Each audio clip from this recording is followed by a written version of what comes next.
The first official weekend of the offseason was kind of crazy, y'all.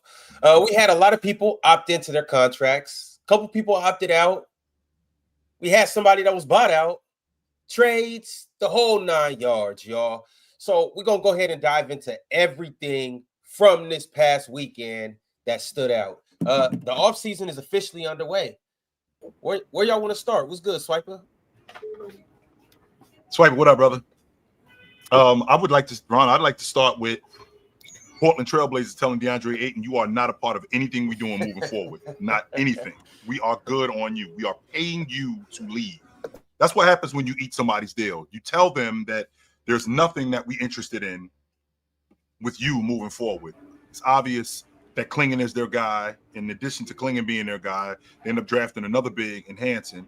And I'm on record saying that I was expecting an all-star caliber season from DeAndre Ayton this season. Yeah. Off the strength that it was a contract year, Mars. That's why. It was a contract year, and DeAndre Ayton is about that bread. So I was expecting something like 19, 12, and like 2 blocks, and the Trailblazers end up making the playoffs or something like that. And I need my money. But instead, the Trailblazers, I think that they knew that too.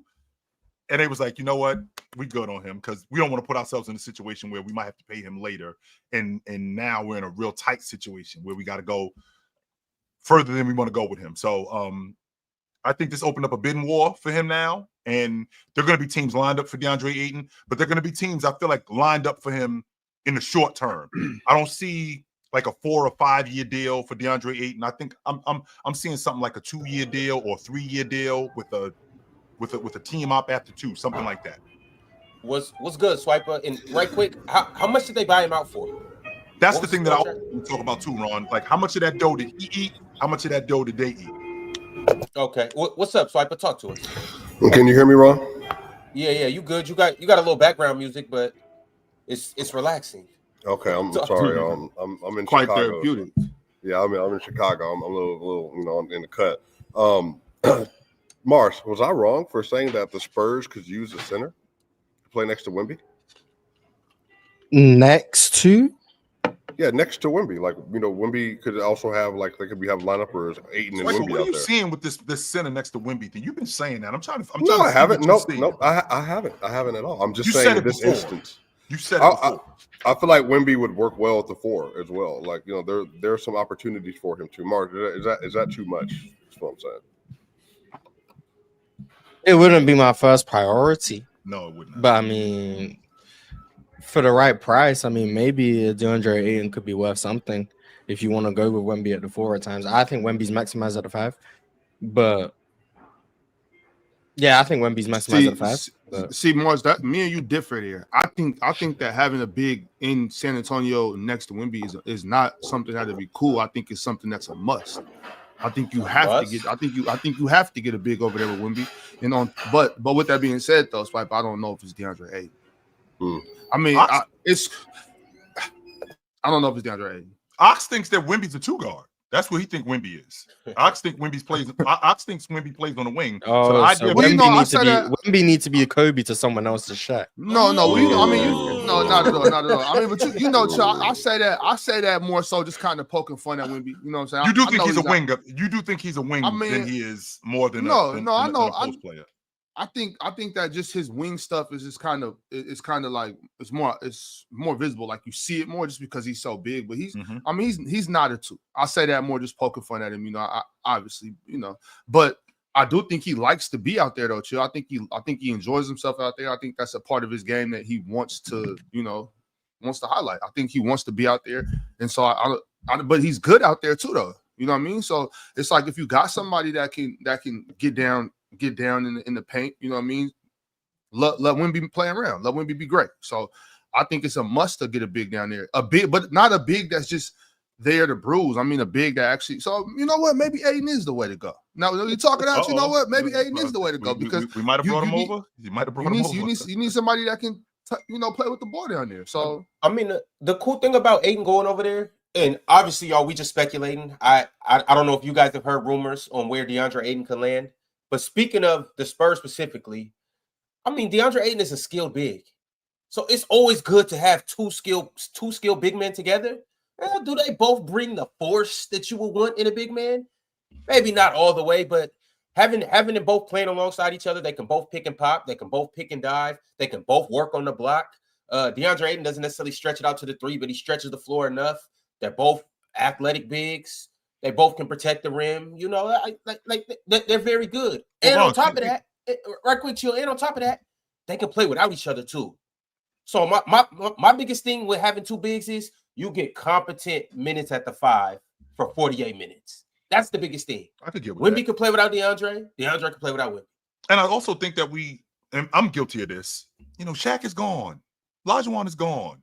Jabbar is gone. Like the consummate 5-man that plays on the box and acts for the ball on the regular, that dude is gone. That's not the NBA anymore, unfortunately. The NBA is more wide open. Big men play more on the perimeter today than they ever have. Big men played on the perimeter back then. I mean, Patrick Ewing had a money mid-range jump shot, 100%. So did David Robinson.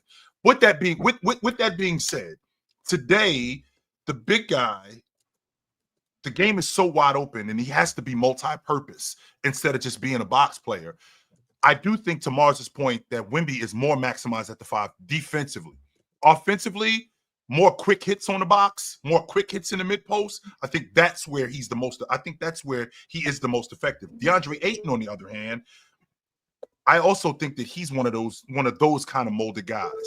I just don't think that with him and Wemby, he's going to be maximized. And with him not being maximized, that means he doesn't get paid. And you know he about the bread. So I think that's where the separator is. Chill, but by the way, if the background noise is still bad, I tried to reduce the background noise. You good. Just mute yourself when you're not talking.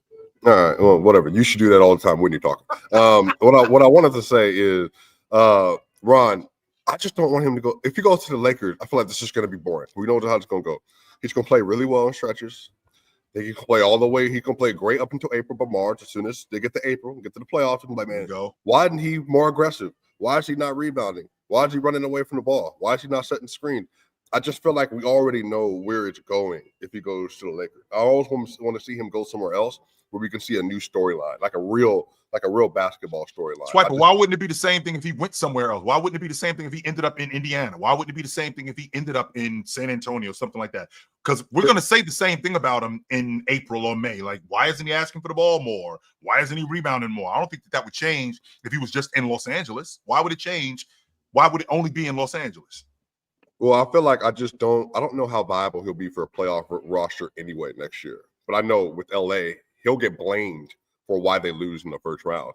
That will be the reason instead of the team isn't good. They might not even bring out DFS. Like literally the Lakers might not be the same next year. Matter of fact, Chill, you talking about DeAndre Ayton. LeBron might not be there next year. And we talking about DeAndre Ayton. Next season. Well, the 25-26 season is what we're talking about. I don't think he's going anywhere. Y'all don't like DeAndre Ayton that much. I love him. I'm a big DeAndre Ayton fan. Mars is the one who in a contract year. I mean, in a contract Mars is the one who doesn't really dig DeAndre Ayton. I dig DeAndre. I've always dug DeAndre Ayton. I think DeAndre Ayton on the Lakers would be great. I think that's the best option they have. Yeah, that's the best option they have. That would be scary. I would be upset actually. I would be upset if DeAndre Ayton went to the Lakers. I wouldn't like that. That's a significant upgrade for the Lakers. Well, that's priority number one, Ron. That's priority number one this offseason. Get a 5-man. James already opted into the deal. I'm sorry, Ox, real quick. No, go ahead. James already opted into the deal. You got it. Your biggest problem was at your 5 spot. You already got 2 playmakers in both Luka and James. All right, you already got 2 playmakers. Now with DFS, I think that they're going to sign DFS back. I don't think that they're going to lose him. I think that they're going to sign him back. With signing him, just the amount of money in the years. Chill, he might get more years and potentially a bigger upgrade in the money per year somewhere else.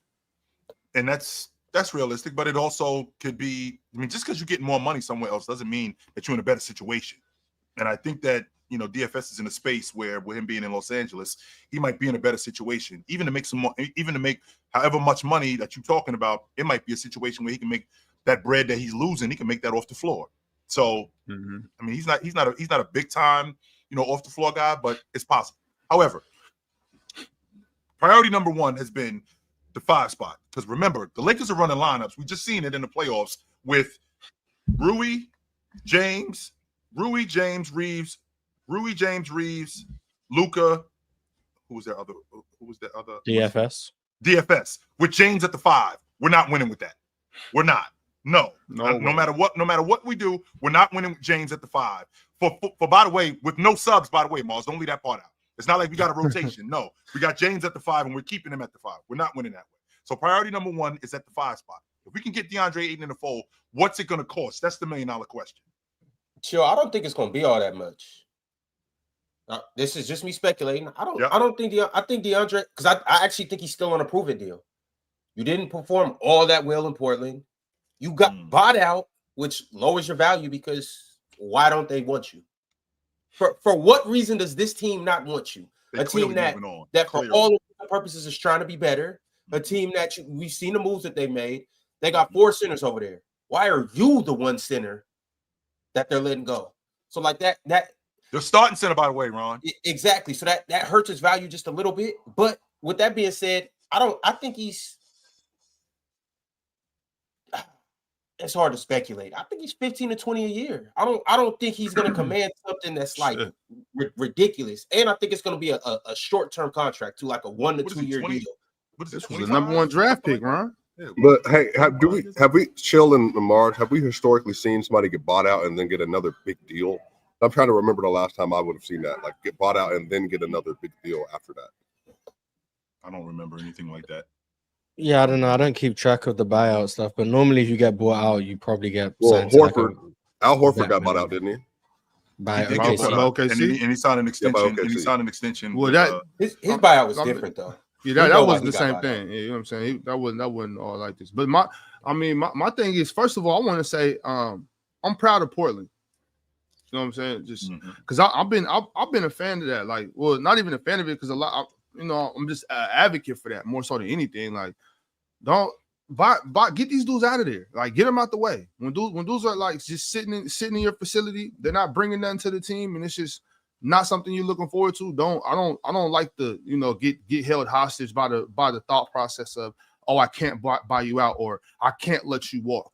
Like it's addition by subtraction sometimes. You just got to get these dudes out the way. Like just, you know what I'm saying? Just start buying them out. I'm talking about the not the quote unquote sorry dudes or the older guys. I'm talking about guys that are in their prime. If they're not bringing nothing, get them out the way. Move along. Yeah, and one team that I heard DeAndre Ayton linked to earlier today, and this is the first team that I've seen, it was the Bucks. How do we feel about that over there? Ron, do you know what's going on in Milwaukee in January? In January? Yeah, let's say a random January night. What's going on in Milwaukee? 30. Like nothing. How about that? Nothing is going on in Milwaukee. So with that being said, we're not trading Giannis, and we 100% are going after DeAndre Ayton. Hell yes. 100% we doing that. Absolutely. And I love him over there. I don't like him over there. I love him over there. Yes. He's an upgrade. Mm-hmm. So there's that. Wait, hold on. Ron, do you agree with that? Is Ayton an upgrade from Brook Lopez? But that's neither here nor there, Swiper. That's neither here nor there. We don't have to get into that. He's for sure an upgrade. Is their fit though? He's younger, still got room to grow. He's never played with somebody like Giannis. Maybe Chris Giannis Paul? Can unlock something in him. Well, he had great. He had great years with Chris Paul though. Like he had great years with CP3. What's that going to do with what Ron said? No, but I'm saying, but that's not gonna. I don't think he can. Matter of fact, I would dare to say that I don't think he's gonna be better next to Giannis because Giannis can't give him the ball like, and he's not a playmaker to the same degree. So I don't even know if that would actually help him as much. Maybe defensively, maybe. He still never played with anyone like Giannis, which was what Ron said.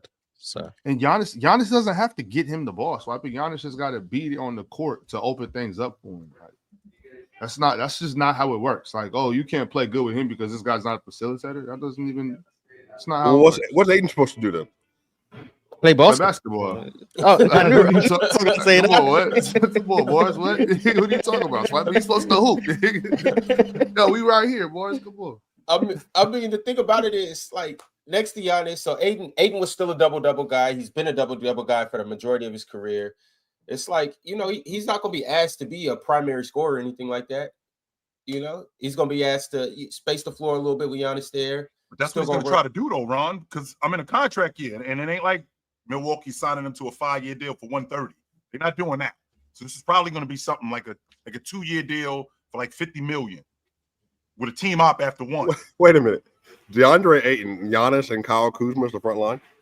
Yes. Kyle Kuzma better not be in Milwaukee next season. There's no way.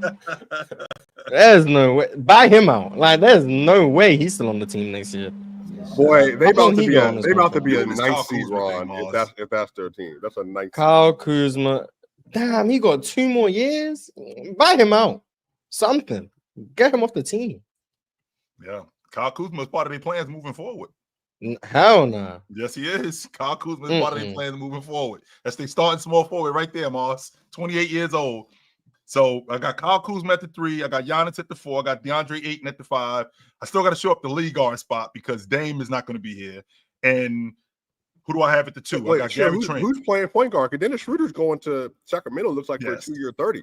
Yeah. So who's playing point guard? That's like I just said. I got to show up the league guard spot. What's his name? Ryan Rollins. Yeah, Rollins. Yeah, I still got to show up the guard spot. Wait. Is Ryan Trent? Rollins, Pat Connaughton, Kyle Kuzma, Giannis, and DeAndre Ayton. Is that what I'm hearing? Mm-hmm. Not Pat Connaughton. Gary Trent. Gary Trent ain't coming back. No. Nah. You gonna lose Gary Trent? Yes. Bro, what is this team, Giannis? What are you doing? What's he doing? He not the GM. What do you mean? What's he doing? He not the GM. He just employed by the organization. Oh my god. Nah, the Bucks are cooked next year. They win the chip next year.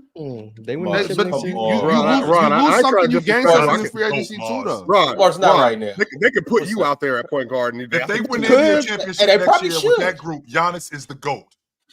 Well, you don't mean, but if you for Giannis, it could be off the strength of Kuzma. You can't assume. Yeah, you don't know, but chill. I mean, you're losing all this in free agency. You got to assume that you're going to gain some in free agency too, as well, right? Sure. So they could grab a sneaky piece here or there, a true, a solid PG, whatever. Grab a couple pieces, and DeAndre Ayton and Giannis might get down together if DeAndre go out there. That's not, that's a playoff team. They got the best player in the world. Hold on. They got Giannis. Hold on. Ox, why are you like this? You don't even believe what you're saying. Like they're in no way, shape, or form or DeAndre Ayton, Kuzma, and Giannis. That doesn't sound. Well, Kuz might not be there, Swipe. But what I'm saying is, who's traded for Kyle Kuzma? It's June 30th. A team like the Jazz gonna trade for Kyle Kuzma and get some picks. You can't. No, you can't. You can't write this team off on June 30th, Swipe. This is crazy. This is something that you gotta wait.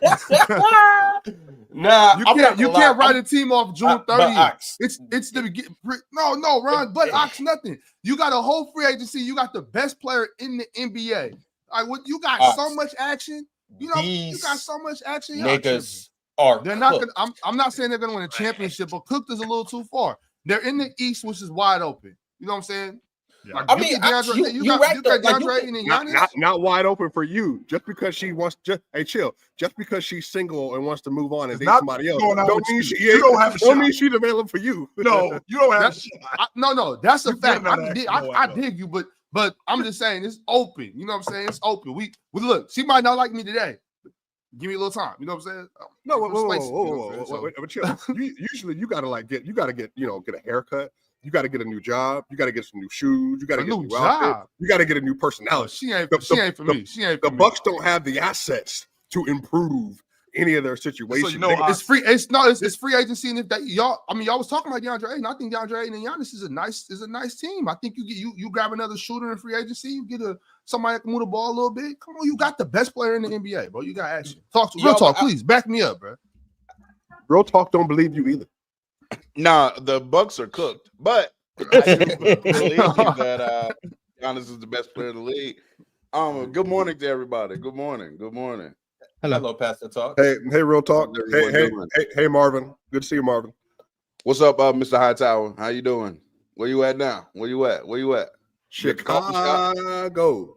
Okay. Real talk. You actually do look like a Marvin. Now I'm looking at you with the glasses. You say I look like a Marvin. You say I look Dominican. I can't keep up. You know what I'm saying? A Dominican Marvin. Dominican Marvin. I never heard Dominican, no, real talk. Never heard that. Yo, real talk. Talk to me about DeAndre Aiden? Ayton, though. Yeah, in some locations that you would like him at, besides your obvious. Like, can we skip the obvious? We talked about the Bucks. Lakers. We talked about the Lakers. Where else could you see him potentially going? I'm not gonna lie. I haven't thought about anything but him on the Lakers. What? So I have to. course. Now just sit here and think. Nobody likes Golden Who State. needs a 5? Back him in. How about in Indiana? I like that, Ron. What happens if they lose? I like that a lot. What happens if they lose Turner? How about him back in Indiana? Because remember, they initially signed him, and Portland matched the deal. I don't hate him in Indiana. That's right. That's right. Indiana and the Lakers are the only teams I like. So You don't like Golden State, Morris?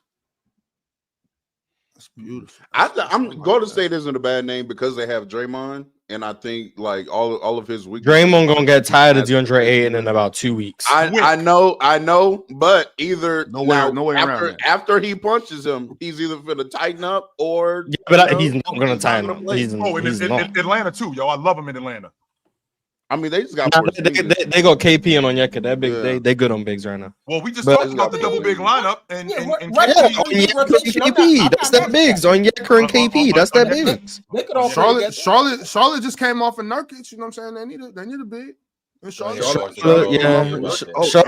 Charlotte. I mean, they kind of starting Musa Diabate right now. I'm happy about that, but I don't know if anyone else happy about that. So Nurkic to LA.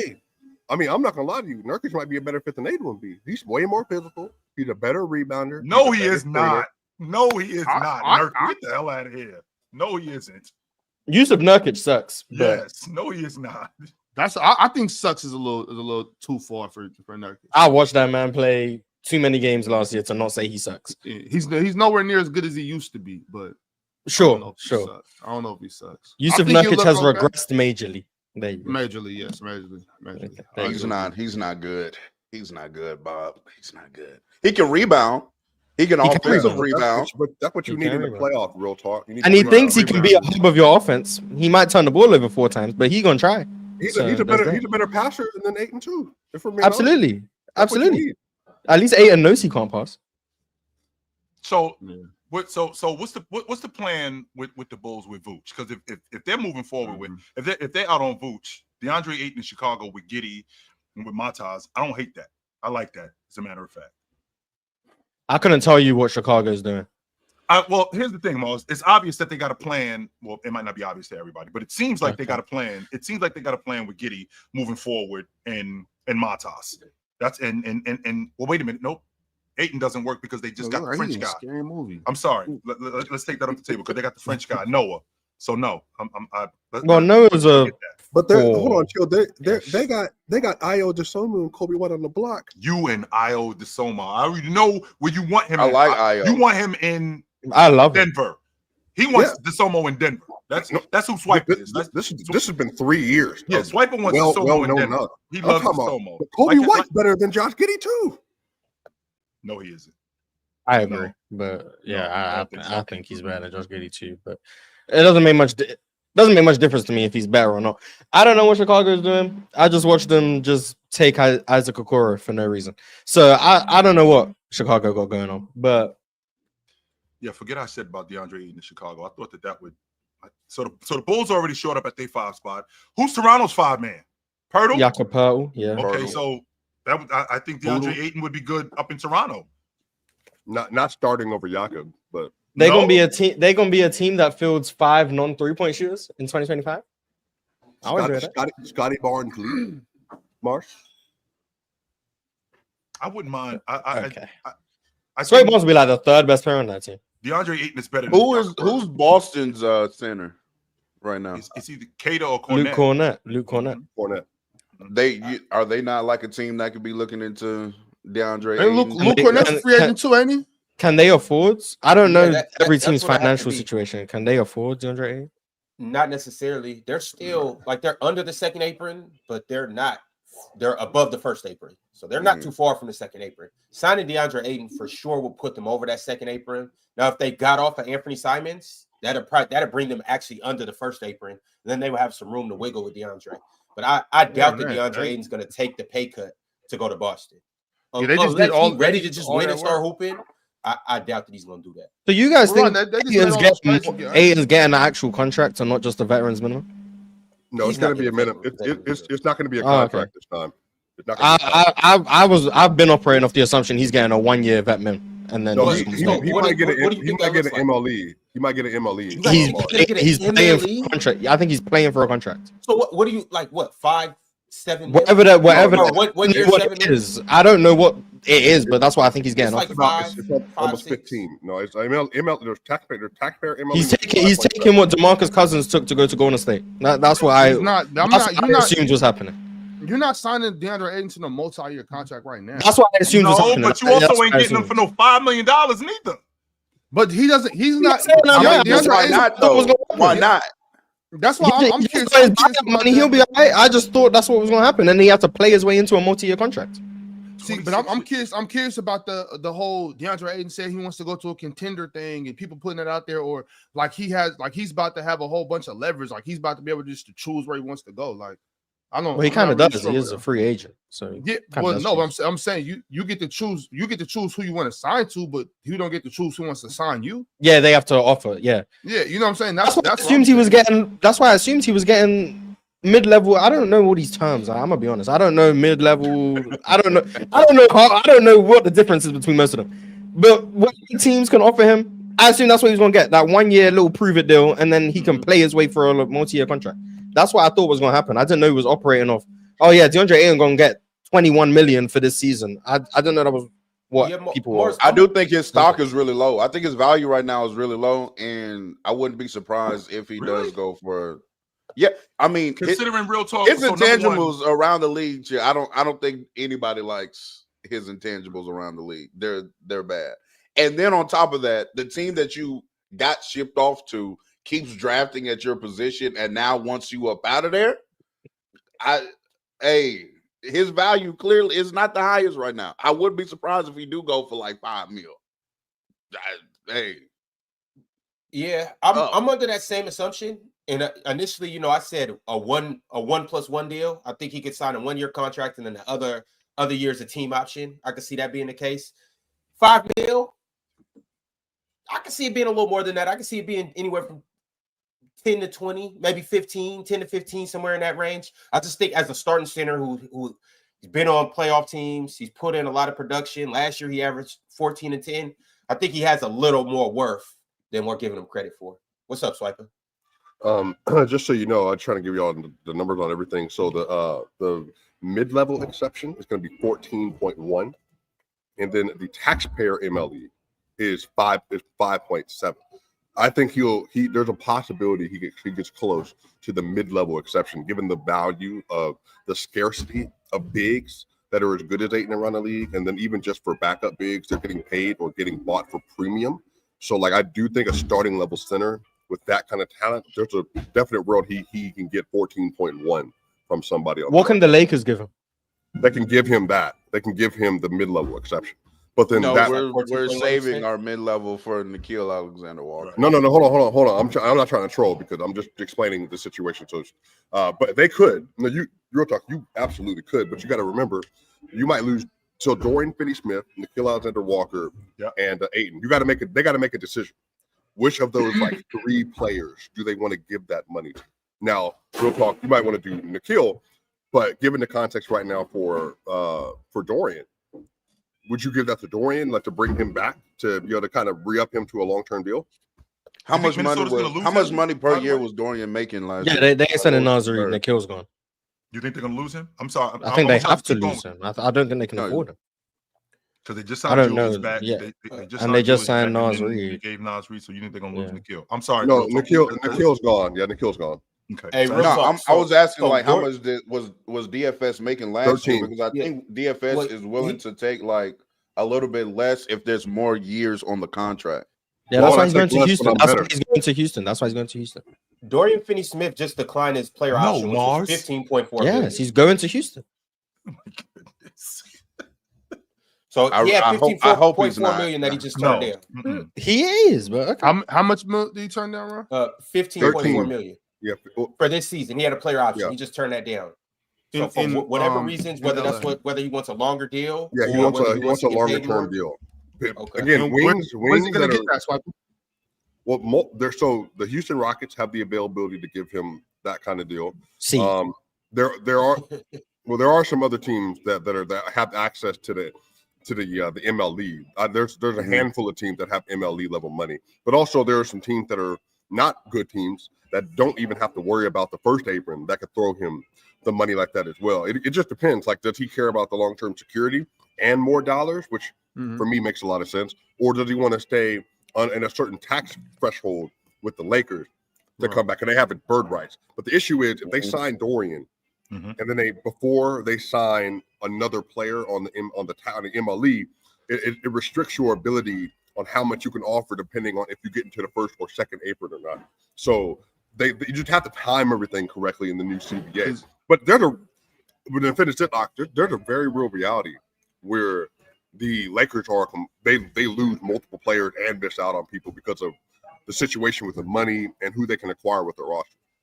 Yeah. And is Dorian a high commodity? Yes. Around the league, is he a high commodity? He's still in his prime. He's 31 years old. Yeah. Guy. That's why I think that he has value. Go ahead, Joe. That's why I think that the security, to your point, Swiper, is the most important thing with him. I mean, this is probably his last deal. He's 31 years old. So, and when I say his last deal, I mean his last deal in terms of long term. I think after this deal, he's probably going to end up kind of like what's going on with Julius Randle. I think that Julius Randle, after this deal, he'll be like a 1 year deal here, 1 year deal here, 1 year deal there. $33 million a year for a 2-time All-NBA player. That blew my mind. That's crazy. Contract. That blew my mind. But back. Why did that blow your mind? That's the money I said that he will get. Why did that blow your mind? Y'all remember the nature of the league that we're in right now? Swiper, look, we talked about the environment. That's exactly what it was, Ron. See, teams aren't overpaying anymore, though. You can't. You Yes, literally just can't. Yes, I'm 100% overpaying. I'm on a budget. I can't give Julius Randle $50 million a year. That's a good contract. That's a good contract. Got what, 42? Yeah, but that's because Jalen Brunson took less. And Julius Randle's not OG though.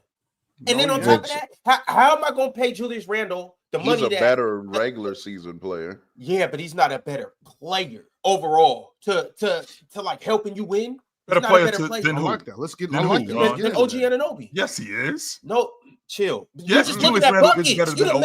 Chill, you the main person to be. I mean, OG Anunoby better than Wemby. That's what I mean. We talking about defense. We talking about fitting in a team. What did Penn say? Portability, flexibility, all of that ability. Yeah. Come on, like OG Anunoby is a better piece for a playoff team than Julius Randle would be. Did you just see Julius Randle? You just saw what he did. Did you just see? Did you watch? Yeah, he folded against the. I'm sorry, the best defense, arguably in the history of the NBA, against them. Yes, that's what was going on. Kick the Lakers' ass. We can if we're being honest, we were up here talking. Kick the Lakers' ass. Arguably the best player in that series against the Warriors. He just couldn't get it done against Oklahoma City. None of those dudes could get it done. They made Anthony Edwards look real regular. They were able to slow down Joker at one point. So I'm sorry that I couldn't get busy against this Oklahoma City team. I apologize. However, they did. Unfrown your face and stop twisting your neck. You're talking about the Wolves or the Thunder? However, Julius Randle, not just an All-Pro. I mean, I think they were 20. I think they were 25-3 when he got back in the lineup, including the playoffs. Something like that, like 14-3 for the rest of the regular season. Julius Randle has been a consummate pro and been awesome for it. Now, he was great. Sure, that the schedule was favorable. I ain't gonna argue that point. The schedule was definitely favorable, but Julius Randle balled out. This was actually a down year. Julius was really good. Yeah, this 19-7. This conversation shouldn't have even went to there. It doesn't matter who's better between Julius and OG. That's not even what this is about. This is more so about Minnesota not worrying about what the hell they're doing in New York. You know what I'm saying? Like, they shouldn't be worried about what they're doing in New York. I don't care what OG got paid. Julius, this is what we can afford to give you, okay? It's 33, it's 34, whatever it is, Emil. This is what we got for you. Don't worry about what OG getting. You know what I'm saying? You not OG, whether you better or worse than him. It don't matter. This is what we got for you. You know what I'm saying? Keep your eyes on your damn pockets. You know what I'm saying?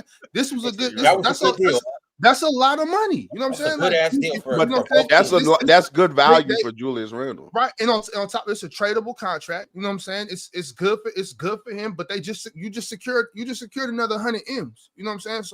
So Julius, you know, you straight. You know what I mean? 100? No, he did not get 100. Yeah, he did. That was the deal, Swiper. It's 33. I mean, 3 years, basically, 100 Man, that's 99.9.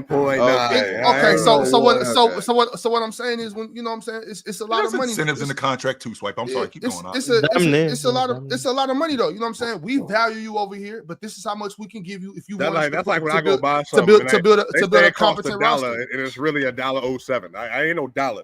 Dollar is 99 cents. You know, it's hard to be cheap out here, Swiper. You know what I'm saying? You got to, you know what I'm saying? Anyways, what I'm saying, you know what I'm saying? That's good. It's good for everybody. You know what I mean? And Julius, I think they value Julius over there, but I think they also want to be able to build a competent roster. Like, you know what I'm saying? Do you want to be missing the playoffs for a couple hundred thousand? You know what I'm saying? You pay, bro. Let's get a good team. Let's get this. And I think that they understand too. I mean, I just watching Minnesota, just from them signing Naz Reid to that long-term deal, getting Julius Randle back in the fold. I think Minnesota thinks that they're close. I think they think they're close. That's why they're going back with the group that they had. Now, my issue, and I'm probably in the minority, my issue was $33 million. Even though I thought that he was in that range, I'm thinking to myself, all right, how many guys in the league are like 20 and 10 guys getting paid this kind of money? 20 and 10. Yes. Because Julius Randle last season, 24 and 9. The year before that, 20 and 10. I mean, we're talking about an all-star and an all-pro. I got a dude at Tyler Hero money that's a 20 and 10 guy. That's what I'm getting right now. So I got a bargain in Julius Randle. Actually, he was 19 and 7, not exactly 20 and 10. But okay, this season on certain teams, he a 20 and 10 guy, but on a playoff team, he was 20 and 10. So, yeah, well, 19 and 8, but damn, I seen DeAndre Ayton average 20 and 10. So and they went to the NBA Finals. Mars, stop with the bullshit. Mars, with DeAndre Ayton logic. Okay, DeAndre Ayton. I know how you feel about him. I know you think he's soft because I think that he can be soft from time to time. Actually, it was 18, so actually he's viable. He's a viable big. Chill. So what do you think Julius Randle should have got? Maybe it's the years. That's like let's take the apron shit out of this. Chill. Let's say like it's no aprons you could really pay like how it's been in the past. I think it was more. I think it was closer to. I think it was 35 to 40, closer to 40. So you wouldn't have been surprised if he would have signed a 3-year 120. Yeah, that would not have surprised me at all. That would. What 40? I was thinking 120. 120. Well, chill. Is he better? So Aaron Gordon got 30. I think Reeves is going to get between 30 to 35. Right. I think OG Anunoby, he got 42.5. I believe it's just a number amount. Yep. Jalen Green got 33.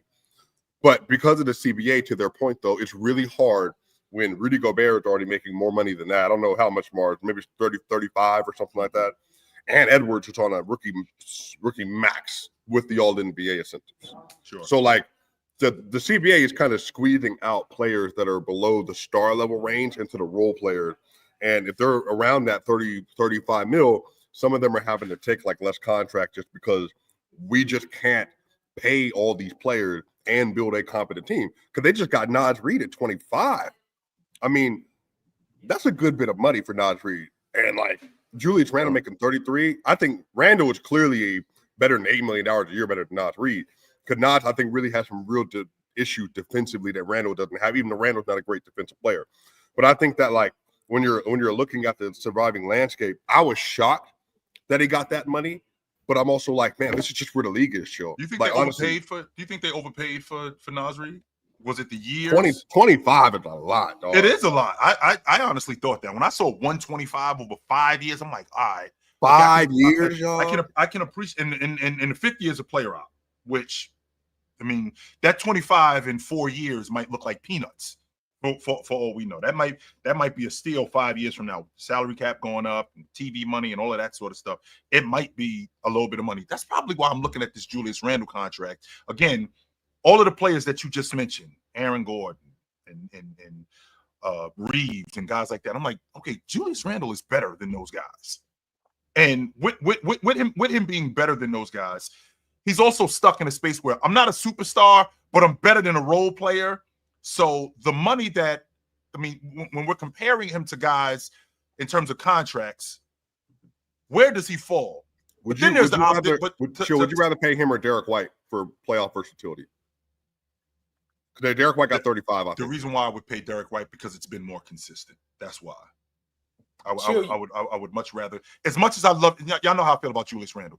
I just need to see it a little bit more. And I think that Julius Randle, at this point, he's in his prime, by the way. He's 30 years old. I can get, barring injury, I can get 3 or 4 more years of this Julius Randle. I can get 19 to 22, 8 to 11 rebounds a game. If I could get that at $33 million, yo, I just bought a Ferrari with 10,000 miles on it. Give me a break. Hey, chill. You also got to understand this too, though. Right, quick, real talk. You also got to understand this too. Let's look at it from Julius's perspective. I just joined a team that's went to back-to-back conference finals. Sure. I'm playing with Anthony Edwards, a young up-and-coming superstar. I'm playing on a team that I fit very well with. We had a lot of success last year. On top of that, I didn't play in a couple different locations. I done been around the block a couple times. Mm-hmm. Julius might not want to pack his bags and go to another location. He might like what he got going on in Minnesota. On top of that, Julius don't want to play for no bum-ass team at this stage in his career. Julius trying to win a ring. I'm really in a great situation.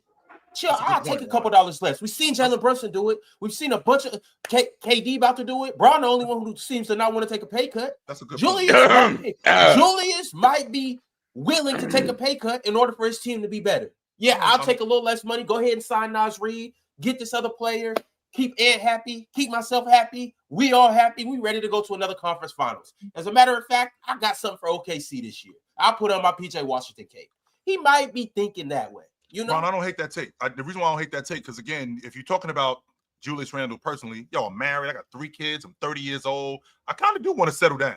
Now that I think about it, yeah, that's legit. I can get with that. Sure, I can definitely. I just wanted to say real quick when Swiper asked about Derek White and Julius Randle about playoff viability, like it's kind of easy to say Derek White. You know, we've kind of seen him in an advantageous situation, but me personally, if you put Derek White on like another team, you ask him to be your lone POA, I think that his value kind of comes down.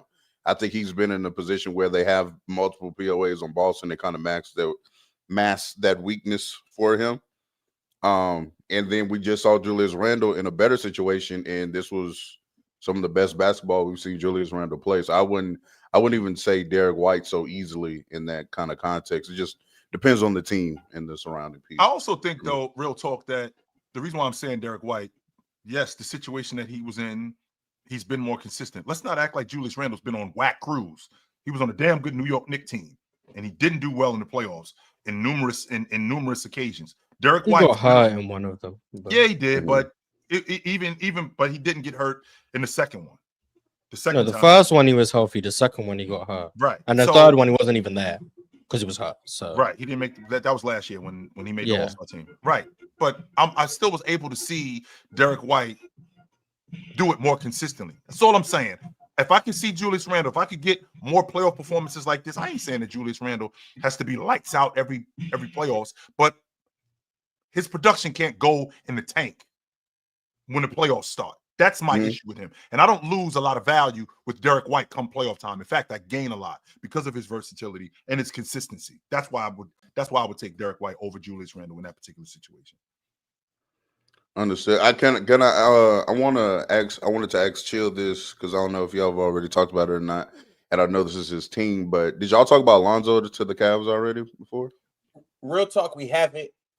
Okay. I'm gonna take a quick timeout, and then when we get back, we're gonna jump straight. We talked about it on Chill with Chill. We 100% did that. Yes, we did. Shout out Chill with Chill.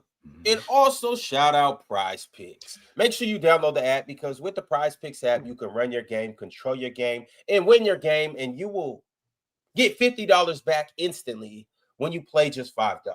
In order to get that 50, though, my friends, after you download the app, you gotta use promo code PANEL. See, that's the key to this whole thing. Not only on PrizePicks can you win a ton of money, not only on PrizePicks can you put your hoop knowledge to the test, but on PrizePicks, you can win a ton of money when you use promo code PANEL. Right, Big Ox?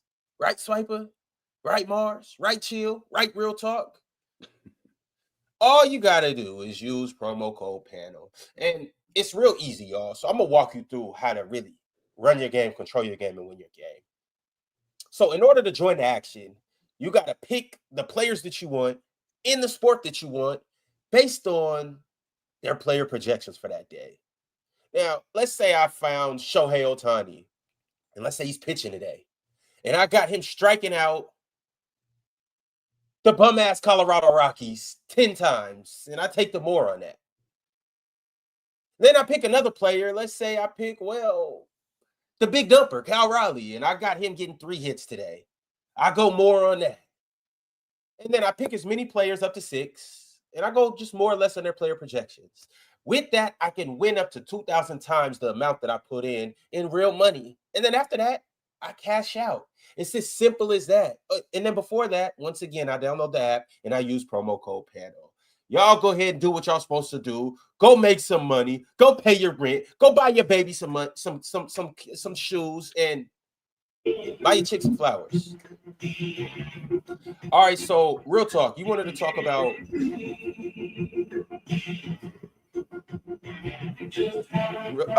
Swiper. Ain't that where he at?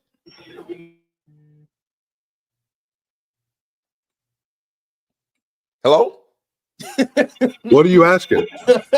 Oh no, don't y'all hear the music? Am I tripping? Yeah, that's Swiper. He jamming. I didn't hear anything, personally. Okay. I thought I was tripping. No, I wanted to ask Chill about. I know he has the Cavs going to the actually winning the championship next year, and so I wanted to see his opinion of if he thought Lonzo improves those chances. So, I do. How do you feel about that Lonzo move? I do. I like it a lot, to be quite honest with you. If I'm going to be honest with you, real talk. One, Lonzo was a starter in this league when he was healthy. That was I want to make sure that we clear on that. He wasn't a good player. He was a starting league guard when he was healthy. And last year, he wasn't able to hold up as much as I thought, but he still was viable in the time that he played. Now you get in a situation where he's in now with this Cleveland Cavaliers team, and mentally, I think that him seeing what they're doing in Cleveland, I think that that's going to help him physically, right? When him seeing what they're doing, okay, I got to stay healthy. Not only do I have to stay healthy, not only do I have to stay healthy, this is going to look better for me moving forward because I can get a contract extension. Some team is going to see me with me being on this crew, with me playing behind Darius Garland, with me even playing the 3 when you have both of those guys on the floor with Lonzo Ball, with me playing the 3 because I can play off the basketball, me also being a viable defender. He's not the all-league level defender that he was before, but he still can play defense, right? I still think that he's solid enough to be a defender and get to the point where he can supplement minutes for whenever Darius Garland comes off the floor. Same thing with Donovan Mitchell. When Donovan Mitchell comes off the floor, and he could give them really good run. And as long as he can stay healthy, I think they're going to be really good. Like I said, I just don't think it was working out with Isaac Okoro. He was getting better, but it just wasn't working out because of the guys that they had. With having Strus, with having Dean Wade, with having Ty Jerome, they were doing the things that they expected Okoro to be able to do later on. Only except he just wasn't able to do it. Like he was improving at the long ball, but then Ty Jerome comes in and he's a bucket getter. Well, that's what you were supposed to be doing, right? They expected him to be a better long ball shooter. Well, Sam Merrill comes in and he's knocking down a long ball. That's what you were supposed to be doing. So it just wasn't working out with Okoro, and also for the money too. So the money with moving off of Isaac Okoro and getting Lonzo, they end up saving $10 million because it's a team option after next year. The dough that they owe, the dough that they owe Okoro, they're moving that over to Chicago. So this works out for Cleveland. I love it. I agree. Also, what this kind of puts them in a position to do if they were to decide they wanted to, didn't they sign back Jerome, the Ty Jerome? They signed Sam Merrill, right? They signed Sam Merrill. Yeah, they signed their long-term deal. Still in the contract and on the team? No, he's a free agent. And the rumors that I've been hearing is that he's gone. They're not. Yeah, he will be gone. That's why Lonzo's there, the better player. So that's why Lonzo's there. Yeah, okay, yeah, that makes sense. Yeah, they're gonna lose Ty Jerome. You think? Yes. Yeah, Lonzo's there. Yeah, probably. So if Lonzo's there and they're saying he's a free agent, he but Sam, but Isaac Okoro's only making $11 million a year though, bro. I was shocked that was the deal for Lonzo. I know that's only because of Lonzo's injury history, but if he's healthy, they've gotten substantially better. If he's healthy. I think Lonzo is a terrific fit with Garland and Mitchell. That is a terrific fit. I agree, Swiper. 100%. All right, y'all. We're about to start doing things a little differently during the summer. It's time to clear the lane because for the next 10 minutes, chat, you guys are going to be running the offense. The last 10 minutes of every hour, we're going to call it Crunch Time Chats, where your super chats basically are determining the direction of the show. So whether you here to drop basketball wisdom, whether you got something to get off your chest, or whether you just want to send through a couple dollars to let me know I'm a worse host than Doc Rivers when he's up 3-1. This is your moment to shine. So let's go ahead and run it. Super chat style, heat checks, hot takes, maybe even a few haters, whatever the case is. Let's go ahead and get into it. Masinko is going to kick us off. He said, I love Zoe to the Cavs. I know my Heat got no shot at the ring as of right now, so I'm rooting for Cleveland this season. I just feel like the progression is, Mars and I got into this discussion about, favorable matchups and teams moving forward. Just because you end up moving forward in the playoffs, that doesn't mean that you necessarily got better. You just had favorable matchups. Well, I think with this Cavs team, I do think that the progression that they've had, don't get me wrong, Mobley went out of the lineup, DeAndre Hunter went out of the lineup. I'm not sure if they were going to beat Indiana, but I had them as the Eastern Conference. I had them in the Eastern Conference this year, in the Eastern Conference Finals. I think next year was the year that they take the leap. I just think they got to get tougher. That's it. More than anything. I just think that they have to get tougher. And I keep hearing that's not something that you can just have. Well, I saw Scottie Pippen do it. Scottie Pippen had the soft tag. He ended up getting tougher, and that was the difference in them winning and losing. I saw Kobe Bryant pull the dog out of Pau Gasol. I saw them winning because Gasol wasn't ready for Kevin Garnett. He wasn't. And he had that gap year when he saw Gasol in the finals. He was definitely more prepared for them. I think this Cavs team. I think that the toughness is the biggest issue. I think that they have everything else necessary to win it. I don't think they have everything else necessary to be there. I think they have everything necessary to win it. They just got to get tougher. That's it. Curious to see if Lonzo could stay healthy and what he actually provides for this team. So if he plays, Lonzo will be fine. Lonzo will be amazing as he always is when he's on the court. How many minutes you think he plays a night? Well, I was about to ask how much they need. So I don't know. What's a good number? What's a good number for Alonzo? I call him Alonzo. That's not his name. Lonzo. What's a good number for him in terms of games? 60? Can I get 60? Can I get 60 plus games out of him this year? If you want, yeah. That's what I would like. I would like to get 60 plus games out of him this year. And in terms of a rotation guy, what's a good number in terms of minutes? I'm thinking, can I get 25 minutes out of him? You could. And what is his role on this crew, in your estimation, Mars? I think he should start, but probably just off the bench. So if he's starting, who's he starting in front of? Max Strus. Okay, so we're taking Max Strus off the floor. So we're gonna run the Garland, Mitchell, Strus lineup. No, Garland, Mitchell, Lonzo lineup, but Lonzo. Yeah. That's what I'm talking about. Yeah, Garland, Mitchell, Lonzo, Mobley, Allen. Yeah. All right, y'all. On to the next super chat. Tupac Westside 474 said DeAndre Ayton is a good player, but to Mars's point, his defense and intangibles are going to be a problem. I don't think he fits well with Wemby either. What happens if DeAndre Ayton comes out and he's like an all-league defender this year? I'm telling y'all, dudes, we lowered. Then we'll say it's because he's in a contract here. Like it's not gonna be anything to be moved by. But like, oh, DeAndre Ayton hooping, nice contract year, and then we just keep it pushing. Yeah, that just means whatever team goes against him, you just sign him to 1 year deals. That's why I'm surprised. We're just gonna keep signing you to 1 year. We do on month to month. That's why I'm surprised with Portland, because I know that clinging is your future. I do. Yeah. I understand that clinging is your future. But I think that this is a contract year, and DeAndre Ayton is going to want to get paid. So with it being a contract year, I got him balling out this year up in Portland. Like, what's the rush with clinging? I do know that DeAndre Ayton is not your future, and I know clinging is. But I got him getting busy this year in Portland. I got like 19 to 22. I got like 9 to 12 rebounds and 2 blocks. I got an all-star caliber season because it's a contract year. I got something like that going on. Jahlil Okafor could put up them numbers today. I'm not. Well, you already was big on Jahlil Okafor, so I already know how you felt about 19 and 10. Yeah, Jahlil Okafor could do that. So, well, I mean, Jahlil is better than DeAndre Ayton. and he's not in the league. So yeah, 19 and 10 just doesn't. I don't care. But shout out to DeAndre Ayton, though. Yeah. Heats Inc. 718 said, "Can Bron even sign with another contender realistically? Obvious answer is the Cavs with the East wide open, but I'm pretty sure the Cavs can't aggregate players in trade. Would take 3 to 4 teams to execute." Real talk. Can we cut the shit? If James opted out of that deal and he was a free agent, who is numero uno free agent this summer? LeBron James. Let's cut the shit, yo. Let's stop acting like this dude is just. No, but chill. Nobody could afford him though. That's why he opted in. You couldn't be able to. No one can add him. Like if he opts in, now he has $52 million that you can actually trade for, as opposed to him not having any contract. You can't sign him. He wants his money still. But no, like the team is Denver, but I'm not going to back off the team. But the team is Denver. Oh lordy, bro! LeBron's not going anywhere. MPJ, the Cavs. No, just to be clear, if Dorian Finney-Smith leaves, you can't replace him, and then you don't get DeAndre Ayton, and he sees that team is legitimately going to once again be a first round out, which at this point will be.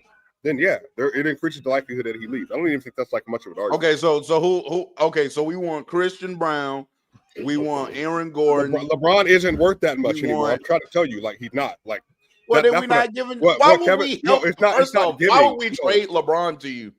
It's not giving. Excuse me. It's not giving. LeBron, if he asks for a trade, will get a trade. Because LeBron has already fulfilled his assignment to LA. Man, Bradley Beal money match perfectly, and it's not his job. It's not his job. Bradley Beal money is just right there. Like it's not his job. You trade LeBron James for Bradley Beal, you getting fired on the spot. Bradley Beal making 53, Bron making 52. Like they right there. Hey, how much we paying? How much we paying Zach LaVine? One more time, Swiper. Just yeah. Come on, man.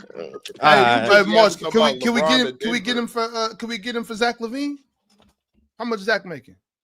Zach making like 48. You probably just add Devin Carter's contract. Yeah, you add Devin Carter and you right there. LeBron, hey, y'all throwing Keon Ellis? Well, Keon Ellis came off the books after this year. I think he's a restricted free agent. I feel like we should prepare ourselves for the reality that the Lakers don't get. If they lose DFS, why would LeBron go back? If LeBron wants to win, what is he going back to LA for? The Lakers get Luka just to end up turning into Dallas from 2021. That's heat. We'll have to see what happens, man. I'm not sitting here listening to the Laker hater report to me. There's no hater. Look, if Dorian Finney-Smith, you are the Laker hater. Hold on, bro. You are going out about the worst case scenario. What about the best case scenario? We have to see what happens. Hold on, I just put in the chat. Just started. The Lakers are already preparing to lose DFS to the Rockets. So if he does go, now what? Okay, but then what if we get Andrew Wiggins from Miami? Rui? Yes. Shout out to Miami, man. If they take that, shout out to Miami. What's the market for DFS right now? Again, Houston. Okay, I understand Houston and him being because I think you're gonna lose Tate. I think you guys are gonna lose Tate too in Houston. I don't think you're gonna get. No, we bring him back. I think we already brought back Tate. Minimum contract. I think so. I haven't heard anything. I heard that he got minimum contract. Jay Sean Tate not going nowhere. That's our locker room presence. He's not very good, but in the locker room, he must be great. So you signed Tate. You already signed back Jabari. They signed Holiday and Jeff Green too. You signed back Holiday and Jeff Green. Yeah. So to get DFS, Jock Lando's going. Why would the Lakers lose him though? Like, do they not have the bread to pay him? Like, what's the market for DFS? Because Houston's willing to give extra years. Houston's willing to give him long-term security. I think that the Lakers will offer him a longer-term contract.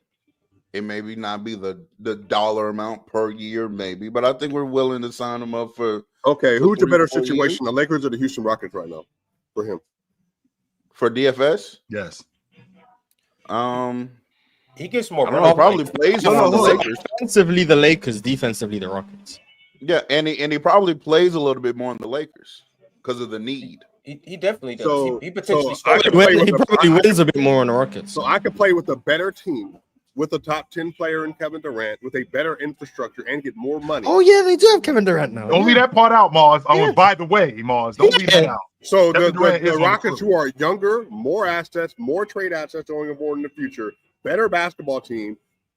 That I think is one of the contenders already without DFS in the Western Conference. So I go there for more money, and I'm in a better situation than I am with the Lakers.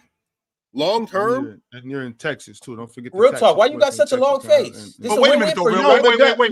Because I know exactly what real talk is talking about. 'Cause I know exactly. First off, he's This is a played good with. situation. Wait. He's played with Luka, right? He's played with Luka in Dallas, Number one. right? I'm pretty sure that's the Was first. awesome, by the way, with him. playoffs in his Was awesome, career. by the way, with him. And real talk. again, Okay. I don't think that you want to be moving around like that too much. He just came from Brooklyn. You know what I'm saying? He's in LA now. look at You this. don't want to keep picking up Cope. and moving everywhere. Cope. You know what I'm saying? This is called cope. Well, but you also the years. You know what I'm saying? Maybe Yeah. a little bit less money, but you're on the team with Luka Doncic. Moving What is forward. that mean? It's a lot. It's going to be a lot of get less money though. Real Top talk. 3 player in the world. Ox, who is Luka right going- now? Who is Luka right now? Top 3 in the world. Luka's still a great basketball player. Spot, but Is come he? on, But hey, what? come Ox, on, don't you come lie, on. Ox? I need you to Come on, stand bro. on business for. I always asking you a real say Luka's question. a great basketball Okay. player. I never Kevin I'll never Durant, come Kevin off. Durant, or Luka this year? You tell me. No, Ox. we'll swipe it. That's not What? even a selling point. It has, I'm talking to Ox. I'm Wait, talking to Ox, what? not me. I'm talking to Ox. What you asked me? Who's better? Yeah, This who would you season, rather have That's going irrelevant. That's irrelevant. That's I'll take irrelevant. That's Luka every irrelevant. day. What I'm saying is the Rockets are a better situation anyway. Not only because it's not a little bit of less money. You got to think about the taxes in California versus taxes in Texas. Then on top of that, it's like he's 31. I got these young dogs over here. You know what I'm saying? Like I don't got to carry this whole defense. I'm not gonna run myself into the mud. I got these young hitters over here. I'm gonna come over here with them. And after this 3-year contract is up, I'm still gonna have some needs to sign another contract. You know what I'm saying? So you know what I mean? I'm thinking you gotta think about all the longevity that you're getting out of Houston. Plus, I mean, Kevin Durant clears Luka. So Look at that's what I'm telling you. That's why I asked Ox. Yo, I got another super chat that we're gonna go ahead and get into from Jason Grills 8541. Y'all know Jason Grillionaire, a Hall of Famer. If you're not a member yet, follow Jason Grillionaire's steps and become a Hall of Famer. But he said, I'm having a hard time seeing how the Nuggets are better than Houston. Even heard Swiper say they can't be the first option on a championship team. Why is that? OKC, Houston, Timberwolves to me. I assume he is Kevin Durant, but auto-corrected. Yeah, I think Kevin Durant still has issues in his game. I think that translates. But first off, I want to say I've been the Kevin Durant person up here. I don't know how I've been wrongly cast as like the anti-KD person. I was the one arguing with Chill. I was the one arguing with Chill last year about Kevin Durant and Tatum. I've been standing for Kevin Durant. You've been the anti-Tatum person. That doesn't make you the Kevin Durant person. Okay, well, I don't know anybody else. Same thing. Is Exactly. Who else was it? Who else is the candidate for the He's Kevin a Durant? Kevin Durant person. Pretty much Who? the I'm KD guy. the KD person. No, you're not. Me. You're not. You're the Yes, Jalen Green I person. am. You're the Jalen Green person. Mars had KD on the All-Pro team this year. Yes, he is. Before What he was ineligible because the games played. Yeah, because he got hurt. He was a contender on my first team last year. What's that got to do with it? I'm the Kevin Durant person up here. Nah, I'm not. I've never heard you talk about Kevin Durant. So what I want to say is, It's literally a segment of me talking about him for 5 minutes straight. in a on the show. series, I still think y'all Denver having a would win custody that battle series. over Kevin But- Durant? But yeah, we are. Yes. We are apparently. And I own half the right. I actually take care of. Never mind. I'm gonna say I show up. I pick up from school, all that other stuff. So what Just I'm because saying KD is, cooked you on Twitter, that doesn't mean you're a KD person.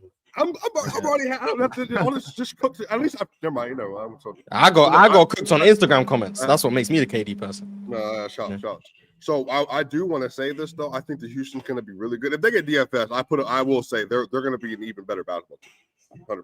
To me, they're the second best team in the West. So Wait, Swiper, you think the Nuggets are better than the Rockets right now? In a series, yeah, I think the Nuggets will beat them in a series. Yeah, Yes. sure. On the purest of coaches. Kevin Durant is not the one that makes. I've already said this before. Is there uncut? Real talk? There's like there's no additives or sedatives in it. It's just straight. I've already said this multiple times. Kevin Durant is real not the diesel. is not the player that forces the Nuggets into their biggest issue. Like there are other players who do that better. Kevin Durant is not the biggest threat for the Nuggets defense. So I've been very consistent on this, like for some years now. So Swiper, can you give us your top 6 teams in the West as of right now? Obviously, Damn, that's a lot of teams. So some things can change. Well, give me a top 5 then, or top 4. I would say OKC, Denver, Rockets, Wolves. In this order. Probably the I don't love the Wolves. Probably the Clippers. I like the Clippers a lot. Are the Clippers better than Dallas? No. Well, are we assuming Kyrie's playing? Yeah. Because Dallas is still going to be really good. Y'all sleep on Dallas. Playing point. We here, man. We gonna have Cooper the one. Like we locked in. I mean, Dallas is cool. Yeah. If Kyrie by March, if he's like 80% of himself, that's probably fair. I don't think the Lakers are gonna be that good. I mean, but I've been consistent on this stuff. Like I think the Clippers are really good. I think the Clippers are really good. I don't know what people are talking about. The Clippers are a really good basketball team. Really good. I mean, and James Harden's back too. Shout out to James Harden, man. 2 years, 81. Shout out to James Harden. Ron, I saw a report that Dallas, you know what guard they were saying they finna go with? Oh, 2 years. D'Angelo Russell. 2-year deal. They're saying it's done. Y'all, hey, watch D'Lo be good for Dallas. Hey, Ox, you gonna get off this D'Angelo pick your head up, Bob. You are gonna get off of this, Ox. That's a good move for Dallas.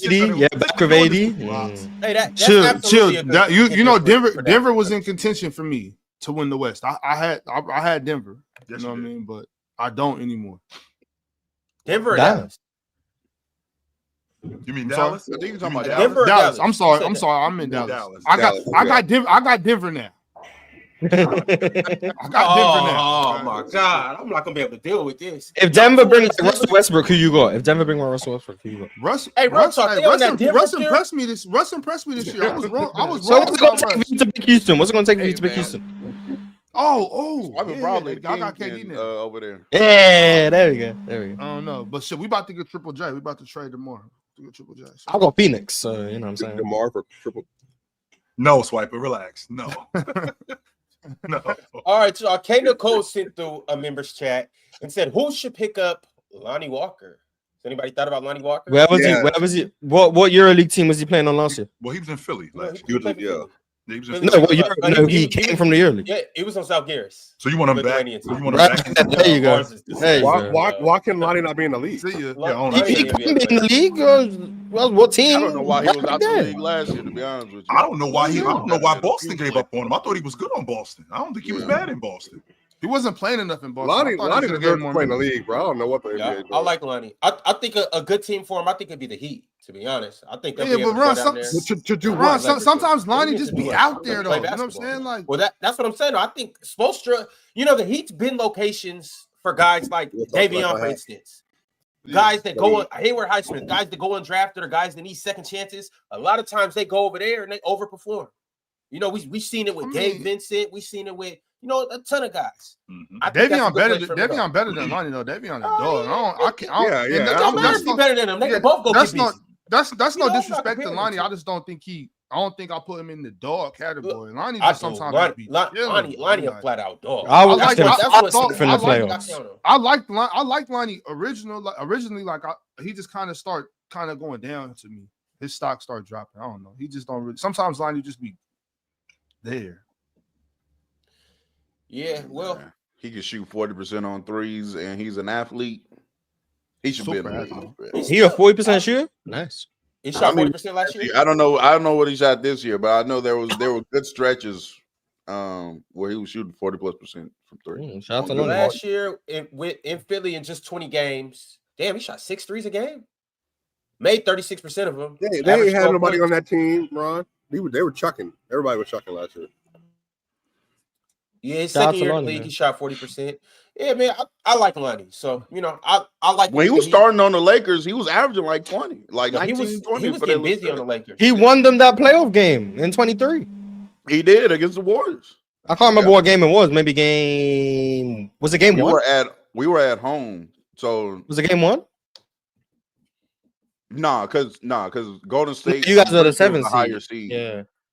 Game 3 then? Maybe game 3? Yeah, that was like game 3 because the reason why Lonnie was hunting because LeBron was hunting Steph, and they were using Lonnie and Bron to run that little pick and roll. Mm-hmm. And Steph was trying to hide. and Steph kept getting blitzed going to the basket and all that. And Lonnie just kept making them pay for it. It was game 3. Game 4. Game 3. Yeah. Okay.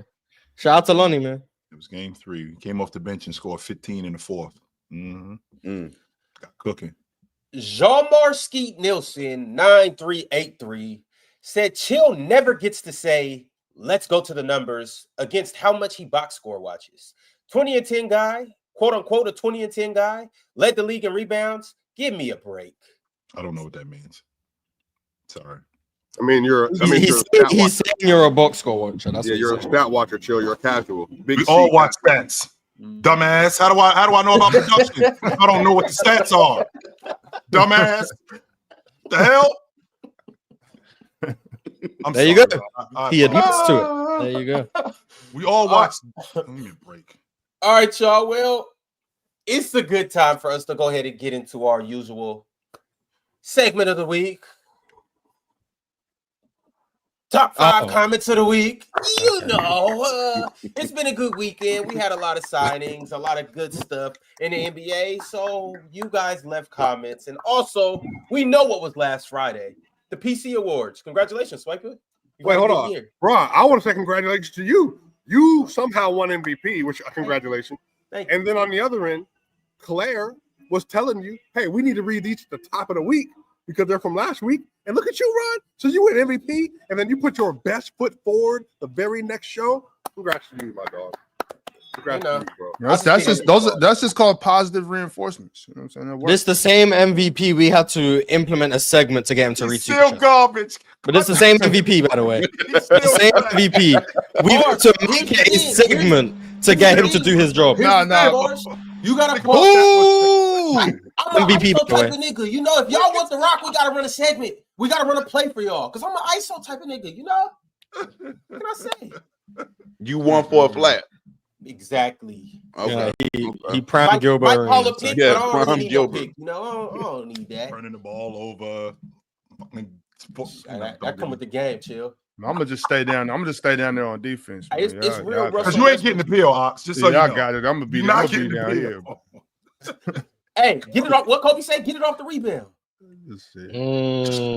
But all right, so let's go ahead and get into it. Top 5 comments of the week. This is the first comment from look at there. I can't win an awards, but I can be here. Let's go. Hey, Morris, you want to go ahead and just, since it's yours, you want to? Oh my god. Just hater Morris. Yeah, this was my panel awards. The Yapper award went to Swiper. The worst take went to Chill. The best guest award went to Austin Day or Nerd Sesh. The chat Iron Man was for Buddy or Mo. The panelist of the year was myself. The best beef was Penn against everyone. The chat MVP was Arch and Cheese. The panel MVP was Chill. The rookie of the year was Jordan. The biggest crash out is Chill. The most obnoxious is Penn or Swiper. And then the biggest goofy is Mike the Champ or Buddy. All I remember is that the same person up here who called people obnoxious, as soon as I won the award, was pouting and crying. Pouting and crying. So that's all I know. That was crazy. Is that when y'all won, I said, congratulations, great job. Now when I won Yapper, I said, you know what? Well deserved. I was actually thinking about how obnoxious you are when we said Julius Randle made 100 million and you that it's 99.9. I was like, that's you do the same.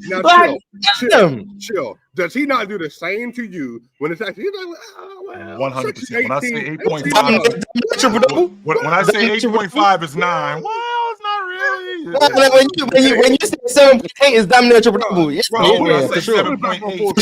Obnoxious. Yeah, for sure. And then for sure. You know, when he wants to be Mr. Contrarian, when he's not trolling but trolling, well, put his little English not trolling but trolling.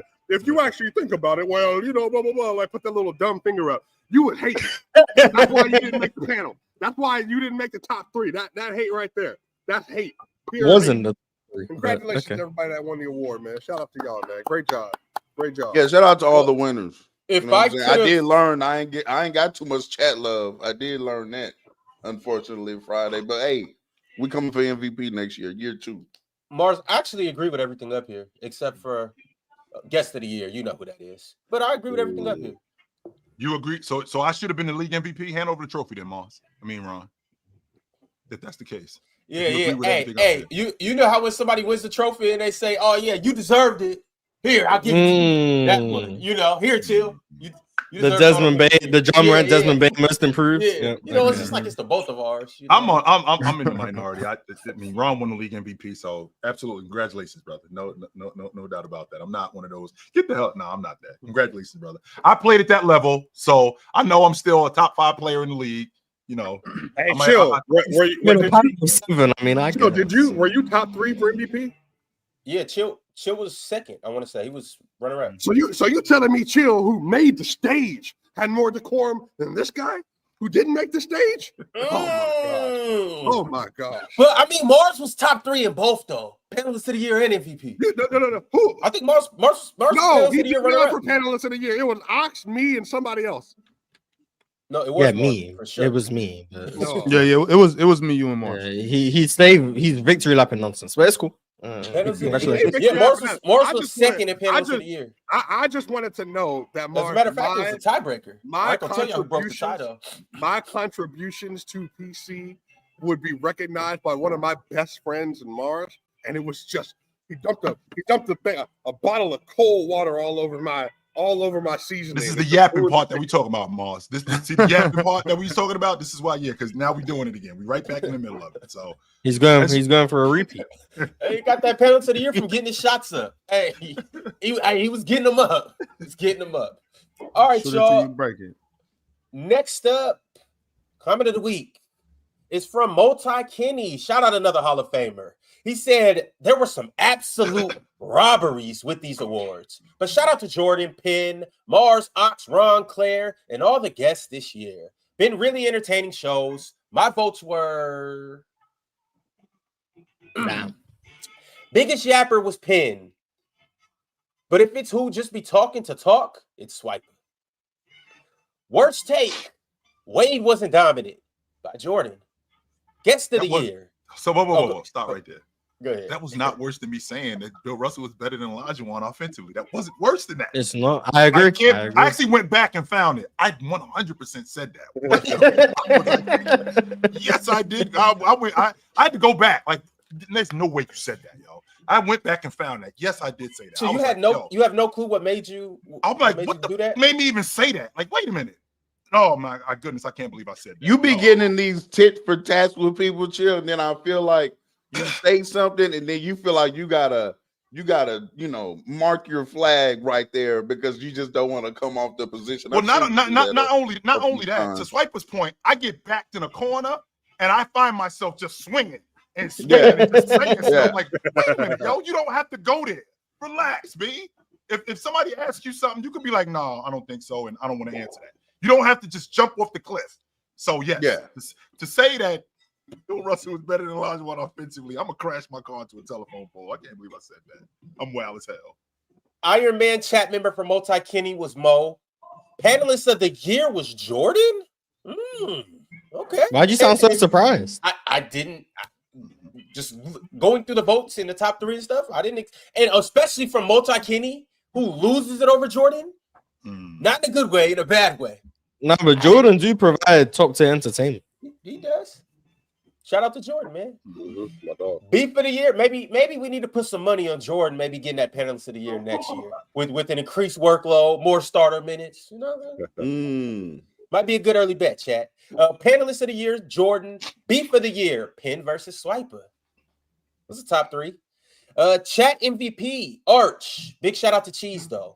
Panel MVP, he got co-MVPs with Mars and Chill. Pick somebody, Multi Kenny. Don't do that. No, ain't no co-MVPs. One of us was better. Chill, me and you co-MVPs. No, we not. You won the yes. you won you won it. Yeah, you won it. You got it. We co-MVPs. No, pick somebody.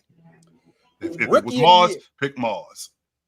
Rookie of the year, he got John D. Biggest crash out, he got Penn. Most obnoxious, Swiper. And Goofy of the year, Buddy. But shout out to Brax for the Goofy award.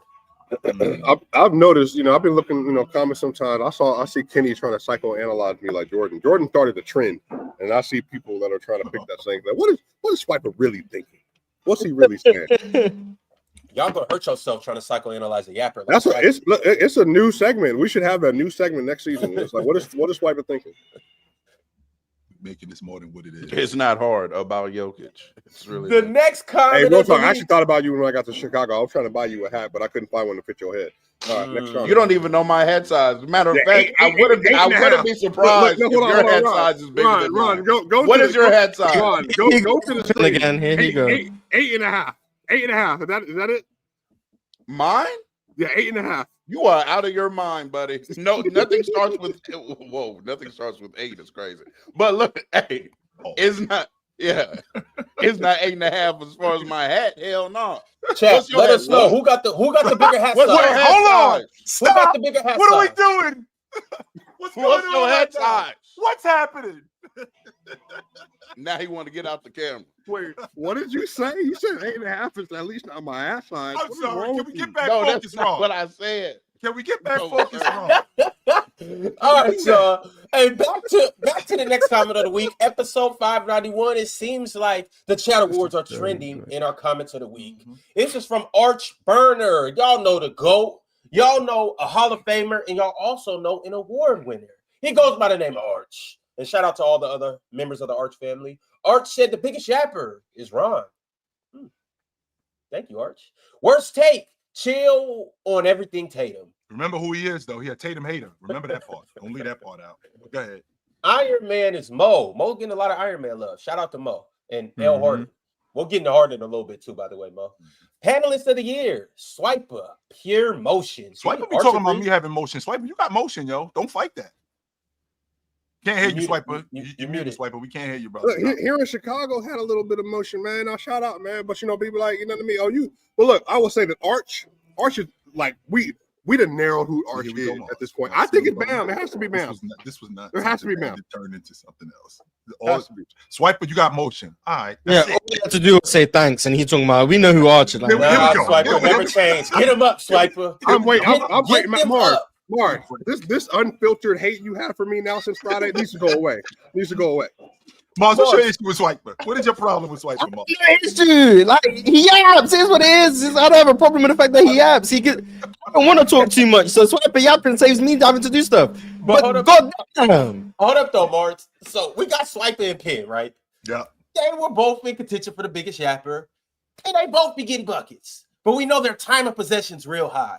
Can you break down their games? Like, is Swiper the type where he like James Harden, he just got to dribble 10 times to get a bucket? Or is Penn the type where he just holds the ball and he's just analyzing the defense, but for no reason? He's just holding the ball. Penn got John Stockton time of possession where he going just wait for everything, and like before you know it, that's 4 seconds on the clock. Swiper got James Harden time of possession where he gonna go between his legs 24 times to shoot the step back that you knew was coming. Like his time of possession is the same, but they do it in very different ways. Swiper, just get to it. Get off the field.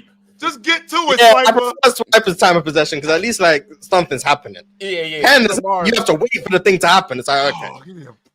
Mars, you saying that Swiper is bing bing bing bing bing bing bing bing bing bing.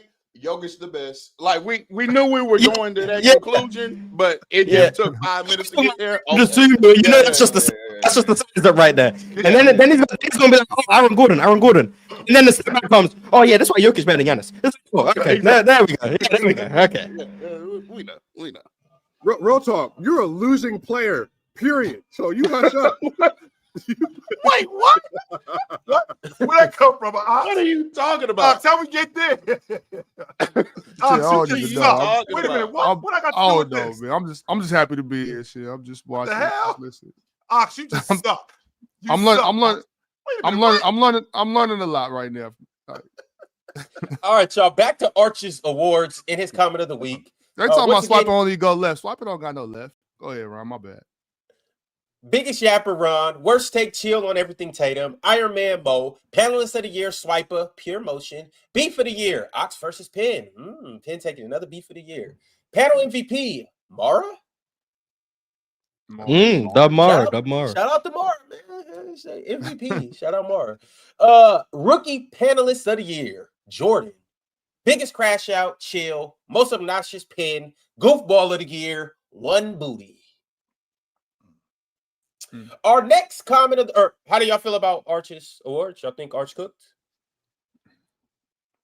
I don't like being involved in anything saying beef of the year. I don't like that. Hey man, it's a reality, Ox. You know what I'm saying? I'll see. I'm gonna if that's how this is being perceived, I'm gonna have to make some serious changes. Real talk. What's the beef of the year? Why Gooby? What's your favorite beef this year? Real talk. Is that the Fairly Odd Parents? Yes, that is heat. You asking that question with that in the back. Real talk. Please don't answer that. We move. I'm not answering. No man. What's my favorite beef? Let's continue. Only VII sent through or got chose for comment of the week and said, been on and off tuning in this past year or so. I had no idea Chill was putting up wilt numbers with these doo-doo takes. If I suck so bad, like, why y'all dudes here? If I'm so whack, right? If I'm so corny, why y'all dudes here? Chill. Like, if I say anything wrong, what y'all dudes doing? Chill, that's not the case. It's kind of like, I'll put it like this. It's like Russell Westbrook, where it's like, and you know I love Russ. It's like, yo, you putting up crazy numbers, you making crazy highlight plays, but when you throw the ball into the cheap seats, it's like, yo, Russ, dog, you tripping. When you run at full speed and dribble the ball off your foot and kick it into the back locker room, it's like, yo, Russ, you wildin'. It's one of those type of things, you know? Last comment of the week is from Tay Luke 777. Shout out Otis, man. Otis has got some love. He got a couple votes. Otis Tay Luke almost got Iron Man chat. He was a nominee.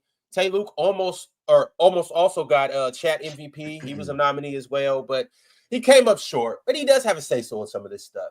He said panelist of the year, Mars, ball over narratives, tries to explain nuance, balances hoop and analytics. I like that explanation. Love it. MVP, Chill, hardly misses an episode, basketball historian.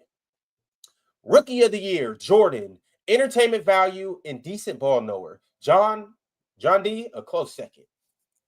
Chat Iron Man, Alan L, and drink more water. Shout out to Alan L. Shout out Alan L. And shout out drink more water as well. Yeah. Chat MVP. Tay Luke said me, Eastside General, and DSG Piccolo. Yapper, flip a coin between Swiper and Pin. Worst take is Chills. Noah can't shoot threes. Noah can shoot threes. Yeah, that one was bad. I think what I got confused with Noah, because I've seen Noah shoot, and I've seen him shoot close to the long ball line. That's probably what happened. And you remember the ball going in the hoop? And I do remember him knocking down a shot or two. I do remember that when he was with the Bulls, when he was at his best. So this is like 12. This is like 11, 12. I do remember him doing that. And the biggest beef for Tay Luke 777 is Ron versus Superchats. There you have it. We got a new segment now, so they're no longer beefing. We're not. We getting it in during that segment. Shout out me in the Super Chats. And also, too, I know a lot of you guys had a lot to say about me winning panel MVP.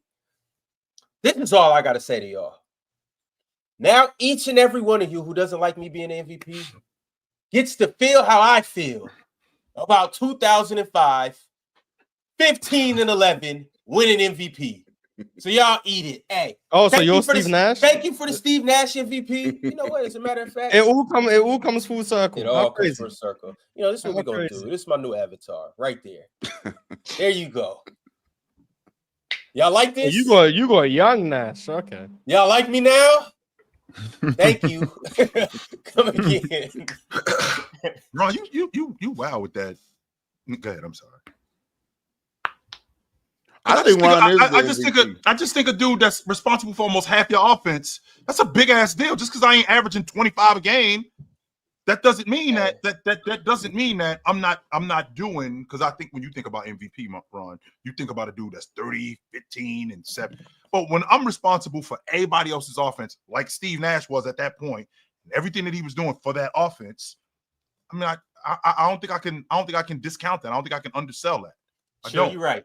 I start the stream. I say, how are you guys doing?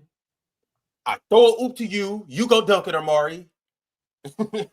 I run a fast break, throw the ball off the backboard. Mars comes and grabs it and 360s it. I dump the ball down to Ox. He's Shaq. Okay, I pass the ball to Swiper. He's Boris Diaw. He goes and makes a play.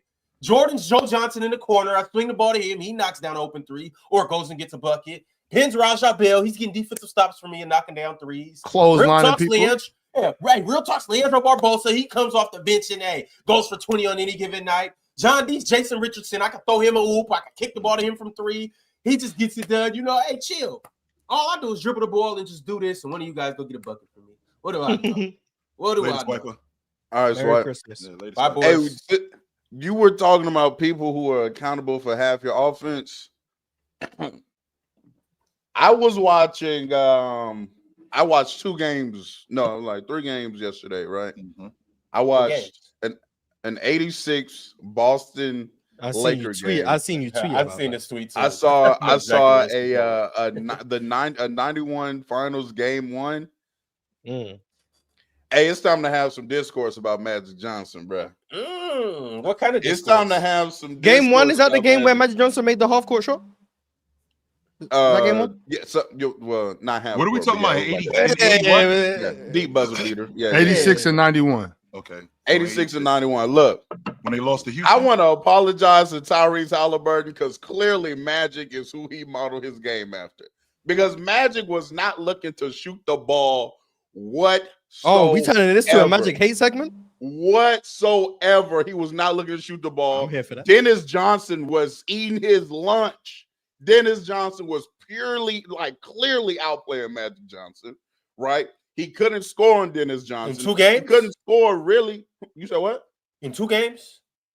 No, this is the one game against the 86 game against the Celtics in the regular season. One game. The Celtics beat them with no Kevin McHale that game, right? Mm-hmm. So James Worthy was damn near the best Laker on the court. I got to start looking at some more James Worthy is dope. James Worthy was like that. James Worthy was getting to it. Real talk, right quick. This is actually the perfect time to go ahead and preview this for you, the chat, and everybody else who might be watching. Okay. So on Thursdays, we're going to start doing a little thing called Throwback Thursday. Where we go back and we watch games of the past.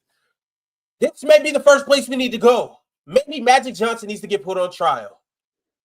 Maybe we need to go check out Magic and really determine the fraudulence of his basketball play.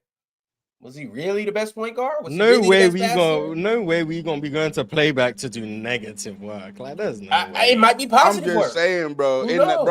If it wasn't a fast break, he was looking kind of iffy out there, man. It was nasty. And then 91, you know how they gassed that? Oh, they had to switch Michael Jordan up off him. First off, that's because he was grifting. I know they try to act like grifting wasn't going on in the 80s and 90s. He was straight running into the paint, throwing a shot up, looking for a whistle, and they were giving it to him in 91. So he got Michael Jordan in foul trouble off that, and then they start doubling him in the fourth quarter or whatnot. But bro, it was Michael Jordan was so clearly better than him on that basketball court. It actually wasn't funny, bro. Like it wasn't even close.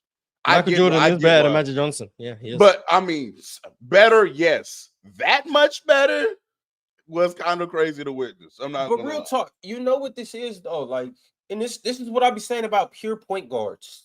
Their game can't be measured in terms of numbers and how much buckets they get in terms of how much minutes ago.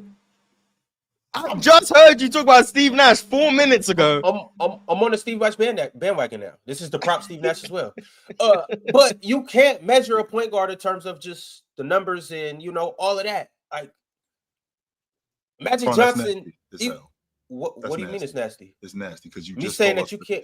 You just told us about Steve Nash 15 and 11. You literally just told us about that. But even still, okay, first and foremost, Magic during that time was the consummate lead guard. The offense was ran through Jabbar. They played fast. And with them playing fast, when they started playing fast, wasn't his job to score. That's why James Worthy what he was. That's why James Worthy was what he was. That's why Byron Scott was what he was. That's why Michael Cooper was what he was. That's why Jabbar, even in his advanced age, was what he was. Magic, when we got into the half court, he didn't shoot as much because we ran the offense through Jabbar, Steven, even at his advanced age. And at that time, James Worthy thought he was better than Jabbar, which I don't hate that. Magic started to become more of a scorer in the 86, 87, 88 when the offense stopped running through Jabbar and Magic became more of a bucket getter. We saw him shoot the basketball more. We saw him shooting the mid-range more. We even saw him shoot the 3-ball more. And we saw him score more in transition as opposed to when he was playing in 84 and 83, where he was looking more for those guys and less for his own offense. So the idea that Magic couldn't score, not necessarily couldn't score, it's not the idea that he couldn't score more than that just wasn't his job at that time. His job was to get everybody else involved, and he did that. It wasn't a coincidence that once the offense got turned over to him to be more of a scorer in 87, he became more of that. That was never a question. Do you have Larry Bird better than Magic Johnson? No, I don't. See, that's where I disagree. I watched him on the court, and maybe I you got to watch some more games. though. But Larry was You better. watched one game. I still do agree. Like, I think Larry Bird's better than Magic. Larry Bird was better, and I think Magic. I think Magic became better. I think Magic's game. Yeah, when Bird's back stopped working. Well, that's a you problem. That ain't a me problem. So yeah, he became a better player when Larry Bird's back stopped working. Larry Bird's but hold on, let's talk about him at their peaks though. At their peaks, who's better? Yeah, Larry's better. Larry's better. So what? Larry in 87, 86, 84, 85, 84 to 86. From the 83, 84, 86, like 85, 86. Yeah. I think Magic passed him in 87, 88. That's when Magic passed him. Yeah, I guess. What year let's go look at some more Magic games. Hey, youngsters in the chat, bro. Go look at some more Magic, bro. I'm telling you. Yes, please go look at some more Magic so that way you'll know how good he was. Yes. No, Magic was tough. He watching the Lakers game for the wrong reason. I watch old Lakers games just to see how many layups Kurt Rambis misses. That's the only reason I watch. Trust me, you're not youngsters in the chat. You're not gonna watch more Magic and think he's worse. You'll watch more Magic and be like, "Damn, this dude could actually play basketball. I should have watched instead of listening." If you think Magic is top 5, the more Magic you watch, you're gonna think he's worse. Respectfully, I don't. If you have him that high, you're gonna think he's top worse. 5 is a reach to me, but I think Bird better. That's it. I think Bird. So where do you have him ranked? Real talk, Magic. I have him 10th. 10th. It's not 9 players in NBA history better. Oh, no, it's not. 10's not. I mean, I have Larry and Steph really over high. him. Yeah, I go 10 is. I ain't got no problem with 10. That's still good. Like there's 10 is really the way good. you were slandering him. I was about to say I got him 38 behind James. I'm not bitter. No. I'm just saying it's like. Oh yeah, 10. But you know what though? What 10, just happened too though? Real talk. I think y'all need. I think youngsters should go back and watch a lot more so that way y'all know how good James Worthy was. See, you know I don't think a lot of people understand how dope James Worthy was. That's when we did the top 10 list last summer, and I had James Worthy really high on my list, and people was acting like I was tripping. But I think we got to go back and watch James Worthy because he was really cold. Like I got Magic at 6. Yeah, I'm under some construction on my list. I'm pretty sure Magic is moving down, and a couple other players are moving up. But Tyrese Halliburton going to jump. Yeah, he probably gonna jump into like the top 50, but that's not the conversation that we're making right now. We talk about Magic and kind of some of the things Real Talk was saying. I can't say that I value scoring or that scoring is the most valuable thing you can provide as a basketball player, even though I'm high on distribution and stuff like that, and have Magic where I had him at. But salute to Magic though. Magic is the GOAT point guard. Yeah, still top 10. I wonder if that's still like the consensus. I'm not saying Magic is or isn't. I wonder if we could poll every NBA fan. I wonder if the consensus would still say Magic is over Steph. Because I know the young generation is pretty overwhelmingly going with Steph at this point. So I don't know if that's as definitive. I think the consensus will probably have Steph more. Because it's I wouldn't be surprised most of the youngsters, probably him being better. That would probably there could be that. He better than Magic? My thing. I think they think he's better. No, Mars. You think he better than Magic? I don't know. I don't have a list. I'm sure. I'm just talking about. That's not the reason. That's not. That's the whole thing. Do you think he's better than him? I don't. I know you don't. Yeah, you don't think it's close though. So I disagree with that. But no. I do think it's closer. I think it's closer. Yeah, closer isn't close. Yeah, you don't think it's close. I think it's closer. Chill. Why do you think Magic is better than Steph? I don't think he did anything better than than Magic except shoot the long ball. Nothing. He ain't do nothing else better than Magic except shoot the long ball. That's it. That is all he did better than Magic. That's it. Just a He ain't fact. do nothing else better than Magic except shoot the long ball. Some people think because and this is very fair for them to feel this way. Yep. But the fact that Steph shoots the ball so well, that could be enough to put him over Magic. And a lot of people feel that way. You think Jokic better than Steph? They have every right to feel that way. So there's nothing wrong. Right. Like how many players can you think Jokic better than Steph? But it's not even only that though. It's not even not all the time. You think the best Jokic is better than Steph? Well, wait a minute, Mars. Again, we have to factor in everything that Magic did over the course of his career, in addition to him being a player. I'm not just doing that. Yeah, well, you said Steph doesn't do anything better than shoot. 100%. And so based on that, is Jokic better than him? Over the course of his career, we haven't seen the rest of Joker's career. So okay, if Jokic died right now, is he better than Steph? I don't think is he better at basketball than Steph? I don't think Jokic's better than Magic. So no. That's not. Yeah, I'm not asking about Magic. I'm asking if he's better than Steph because Steph ain't better than Magic. Is Jokic better at basketball than Steph? Yeah. Yeah. I ain't got a problem with it. I'm just curious. Okay. Yeah. Interesting. But the main reason though, Chill, like I was saying, that the consensus will have it is because first of all, most of the youngsters not gonna even go back and watch Magic, so they're just gonna simply just say Steph. You know what I'm saying? And that's so they got Steph off top. Their mind can't be changed. They're not gonna go watch enough Magic to even consider it. And then there's a lot of older cats that have seen Steph play basketball and they're like, man, the way he shoot the ball. You know what I'm saying? There's enough of them that have been convinced, like, nah, the way he shoot the ball is better than Magic. And like I said a second ago, I think that's fair. When you look at the way Steph has shot the ball for his whole career and the impact his shooting has had on the game, you know what I'm saying? It's fair to put him ahead of Magic. I think so.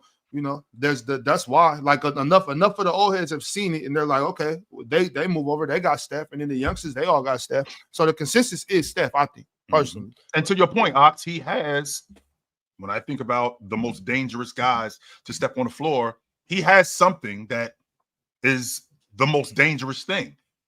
No, I won't ever argue that when it comes to Steph Curry, that once he gets going, man, forget it. It's almost impossible to slow that down. But I mean, I feel like the way Magic controlled the game, I feel like the way Magic sped up the game, how he involved himself in the game in every aspect of the game. I think that trumps him. Now, to Mars's point about Joker, I think that offensively, how good Joker has been throughout the course of his career, and we still in the middle of Joker. Like, I don't think that we're at the end of Joker. But to your point, if Joker passed today, as a basketball player overall, is he a better ball player than Steph Curry? Yes. I disagree with that. Hell no. I'm like if I have, I don't know if you guys think this is peak Joker or if it was 2023, whatever Joker you want to go to. If I can draft both of them to just start a team, let's say I get them for a 3, 4, 5 year run in their primes. At their best. Yes. Like 2015 to 2019 Curry. Give me that. That's a hell of a player, man. I got him over everybody. Give me that. I want Steph. Like Joker is 21 Joker to 25 right now. 25. Joker. Yeah. I'll take Joker. Well, wait a minute. That's 16 Curry, and that 16 Curry might be he was different. Unanimous. That 16 Curry. Chill. Those aren't impacting the game like Steph Curry. Like those. Have you seen Jokic net ratings? No, I don't know about that. Those are not impacting the game like Steph Curry. Chill. It's hard for me to find somebody like you got. That's all it takes. That's the beauty of the game. I don't gotta be good at all that shit. You know what I'm saying? I will snipe you from anywhere. Yeah. You got to come out with your hands up. But hold up, you know what I'm saying? Because everywhere. I didn't like how you and Chill did that when you said he's only just a better shooter. Steph is a better I didn't like that either, Ron. Okay, that's what? scorer. He's a better scorer because he's a better shooter. No. Wait, chill. We talking about the same player? We talking about the same player? Ron, but he's a better scorer because he's a better scorer than Magic. Let me make sure Chill knows we're talking about Magic Johnson. 100%. So scoring the basketball, right? Because I'm not doing Chill. This is gonna be another one of them worst takes for next year. I'm just letting you know. Wait. I'm not doing the Olajuwon Bill Russell. It's not gonna be that. Don't do it right now. I'm gonna stay right Go here. ahead. I'm running the poll. So Steph Curry as a long ball shooter, incredible. Like, is Steph Curry better than Magic at getting downhill and getting to the rim? Damn near. Okay, I didn't ask you damn near. No, hey, look, for real. This is the thing with Steph. You guys get so caught up in him shooting threes that you forget that's what he does, right? No, that's not what he does. Steph shoots 20 shots a game and 10 of them are threes. That means half of them are just threes. how extraordinary Steph is at getting to his mid-range, at getting to the hoop, floaters. Half of them is him shooting the three. Half of them are not him shooting the three. So you guys say that's what he does. Mid-range pull-ups. Yeah, but Steph doesn't play in the mid-range a whole lot. Okay, so if one part of your game is taking up 50% of your offense, and that's what you do. You shoot. Yeah, that's what you do, but that doesn't mean that you're not doing the other things. I know. Literally, you're not doing. That's not all you do. Literally, like you do other things, but that is the Steve Novak. That is the. No, of course he's not Steve Novak. What I'm saying, that is for if we're judging an all-around basketball player, and you shoot 20 shots per game, and there's 3 or 4 different levels of scoring, and 50% of them are at one level. Then that's what you do. You are a shooter. Ox, is Steph a shooter that scores, or is he a scorer that shoots? No, he's a shooter. He scores because he shoots. 100%. That's what it is. He's a better scorer than Magic because he's a shooter, because he can shoot the 3-ball, and that's not a knock. His shooting is why he's a better scorer. Yes, I'm not saying that's a knock. But he's a better yes, he's okay. So yeah, Ron, he's a better scorer than Magic. Yes, 100%. I'm with you on that. He's a better scorer than Magic. Yes, because he's a demon from the three, and that's not a excuse. I'm not saying that's a knock. That's just a reason. That's just what it is. You know what I'm saying? Like that 3-ball is what. Yes, that's a compliment. Yeah. That 3-ball is everything to Steph. Without that gun. What would he be? Without that banger. Wait. Y'all, bro, he can't fight. He got to move. He can't fight if you don't got that. Is Magic Johnson a better scorer? Is Magic a better scorer than Giannis? No. Hell no. You asking Chill? Yes. Asking me. So Giannis, Magic, Steph. Well, let's rewind. Let's rewind. Okay. I've rewinded it. So Curry with the long ball. Curry with the long ball. I think that he trumps, because he's got that one thing. I think he trumps Magic as a scorer. So I was in haste with Curry being a better. I tried to tell you that, but I've already run the poll now. So however, I think that it just sounds so black and white, because I don't really get to explain. Like when I think about Magic, it's kind of black and white. Yeah, it really isn't though, man. Because Steph's a better scorer than Magic. Period. Okay, Steph's better. Steph is a better scorer than Magic. Black and white. Yes. It's that simple. Kevin Durant's a better scorer than James Webb. Though, like, what if you got push back? Because I do. I mean, I think about Magic. I think about Magic getting in the lane. I think about Magic in transition. I think about Magic scoring at the rim. I think about Magic being able to shoot the mid-range. I think about Magic in transition. Now, I'm not going to argue that Steph Curry, that long ball trumps all of that.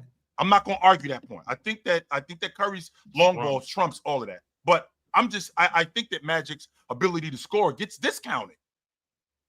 And I think the fact that Steph Curry, because he shoots the long ball so well, and because it does trump what Magic does as a scorer, I think it's almost like it blows everything else that Magic does out of the water. And that's just not true. Magic was great at the rim. Magic was great getting downhill. Magic would dunk the ball on guys. Curry ain't doing that.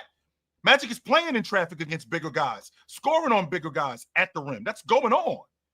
Now, I cannot argue that Curry is a better long ball shooter. I can't. But I just think that Magic in transition, getting to the rim, I just think he was fantastic. And I think we're discounting that. He was fantastic. You compared him to Steph as a scorer. That's the problem. Yeah, Ron. You said he was better. You said he was better scorer than Chris Paul. Yeah. I think he does all that stuff, chill transition, getting downhill on the block, everything. I think he does everything just Magic great. block And was awesome. he does a lot of that stuff better than Steph. The thing is that 3-ball is a part of scoring, and when you do that 3-ball, as half. What the hell is wrong with you dudes, man? Y'all dudes in the chat, y'all fucking ridiculous. I'm just supposed to agree with everything that y'all dudes say. Like, okay, Curry is a better scorer than Magic, and it's not even close. Like, there's a gap like this. Like, it's not even close. No, it's not. It is a gap, Chill, because Steph, like I was explaining, like I'm explaining, Chill, is that you shoot 20. I'm supposed to agree with everything that y'all dudes say. Okay, you don't got to agree with everything. If half your shots shout are out the threes, beef of the year, Chill versus Chat. It's still going, y'all. 25 feet away Yeah, from but I'm the biggest crash knock down the long ball. Okay, no problem. I get with that. But to completely leave out Magic for all of the other stuff that he does as an offensive, as a scorer, as a bucket getter. I mean, the guy, don't forget, he left in his prime at 31 years old. He left in his prime with 17,000 points. He was on his way to 25,000 points as a bucket getter at the lead guard spot. Guards aren't doing that.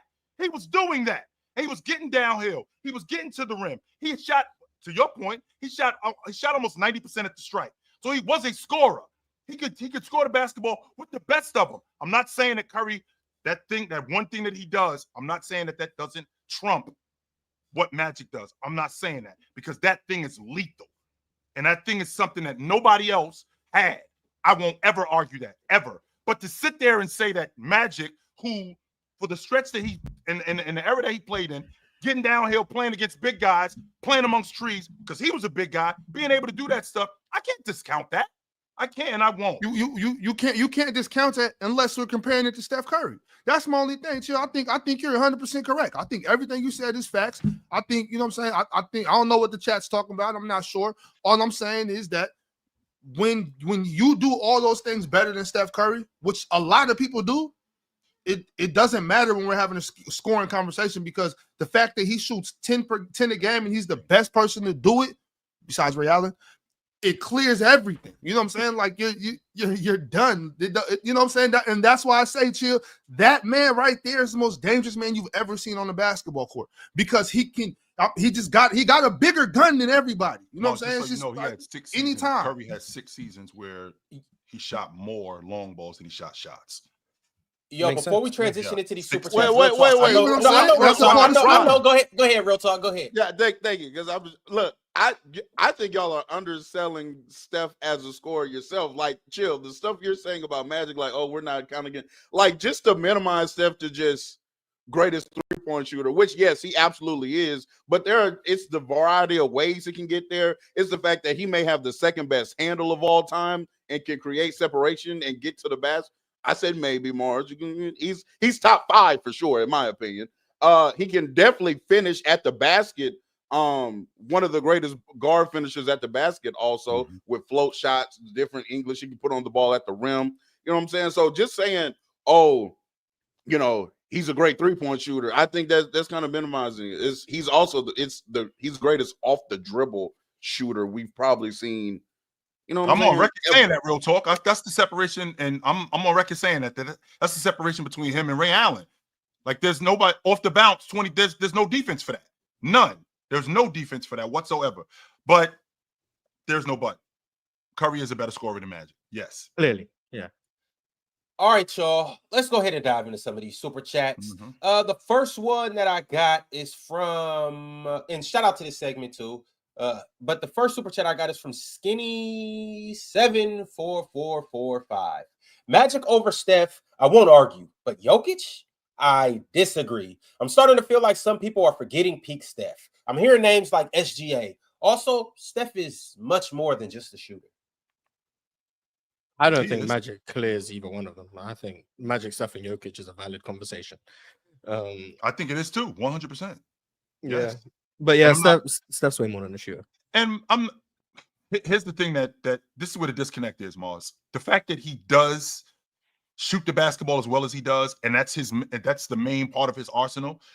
That's what it looks like. That's kind of what it looks like who he is. Like, we saw him go for 55 this season and what did he make? 13 or 14 threes? And he shot like against 18 Orlando. Up. Yeah, against Orlando. He made like 13 threes. Like, that's who he is.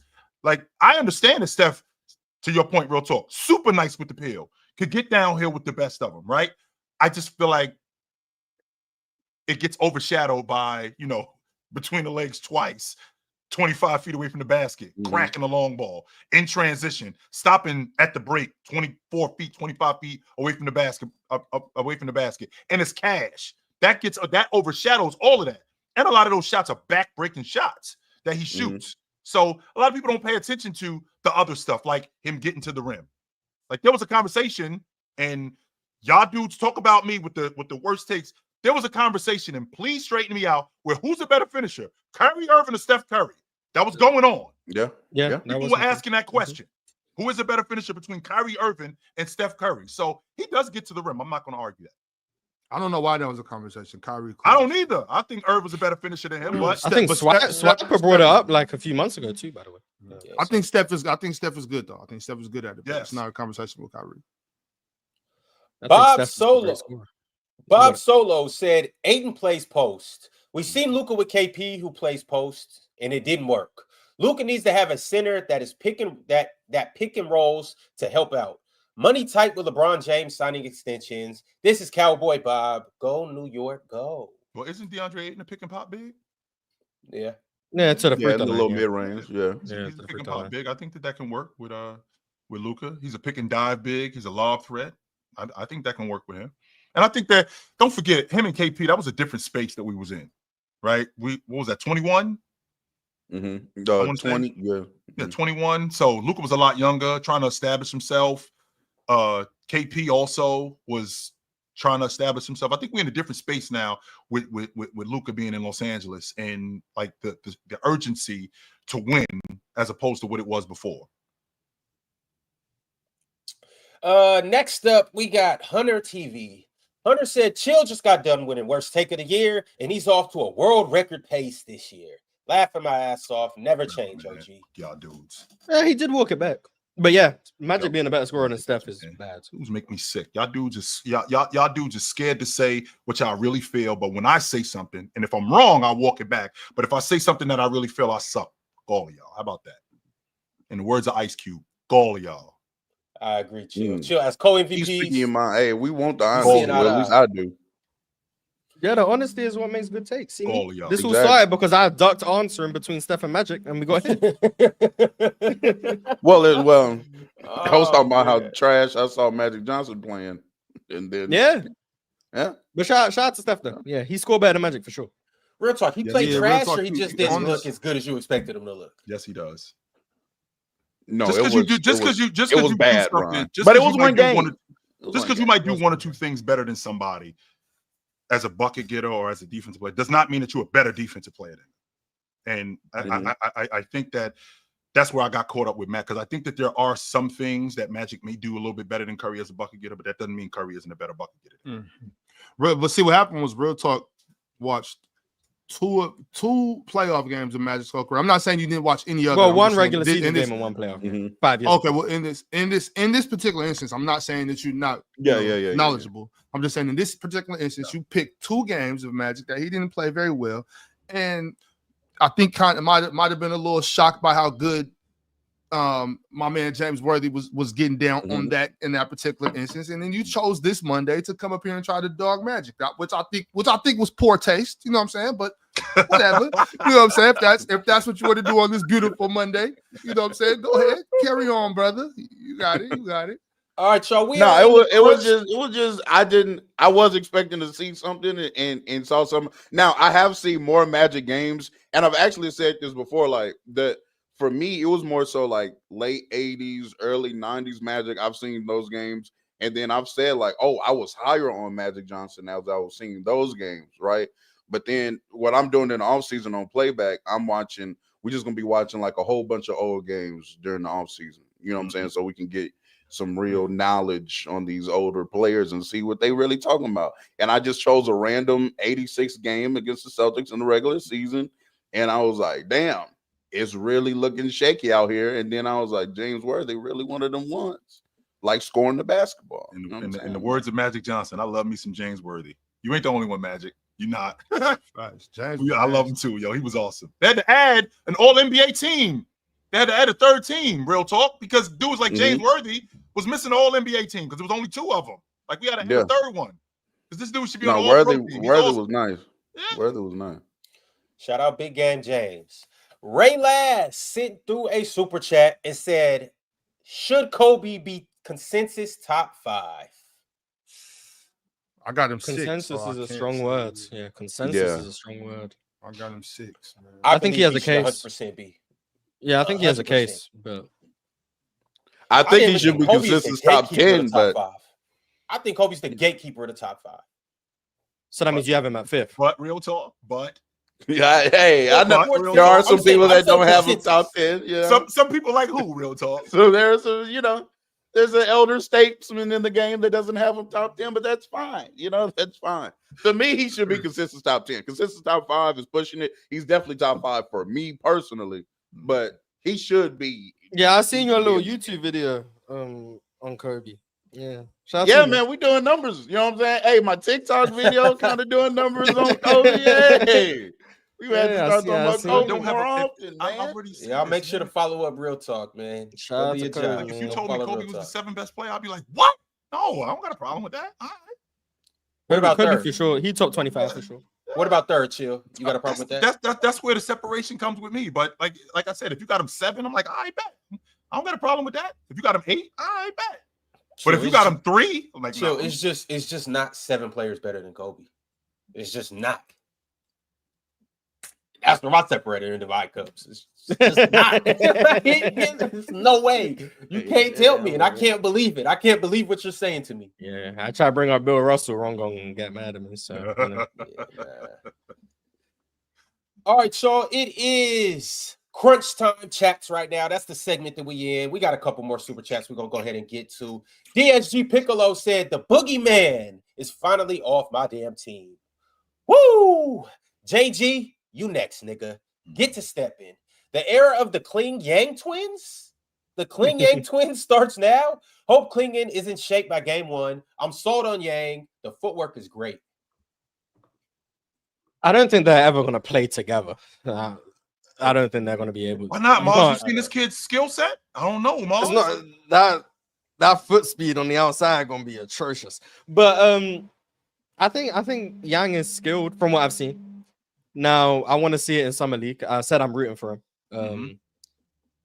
But man, I was watching some of that CBA film.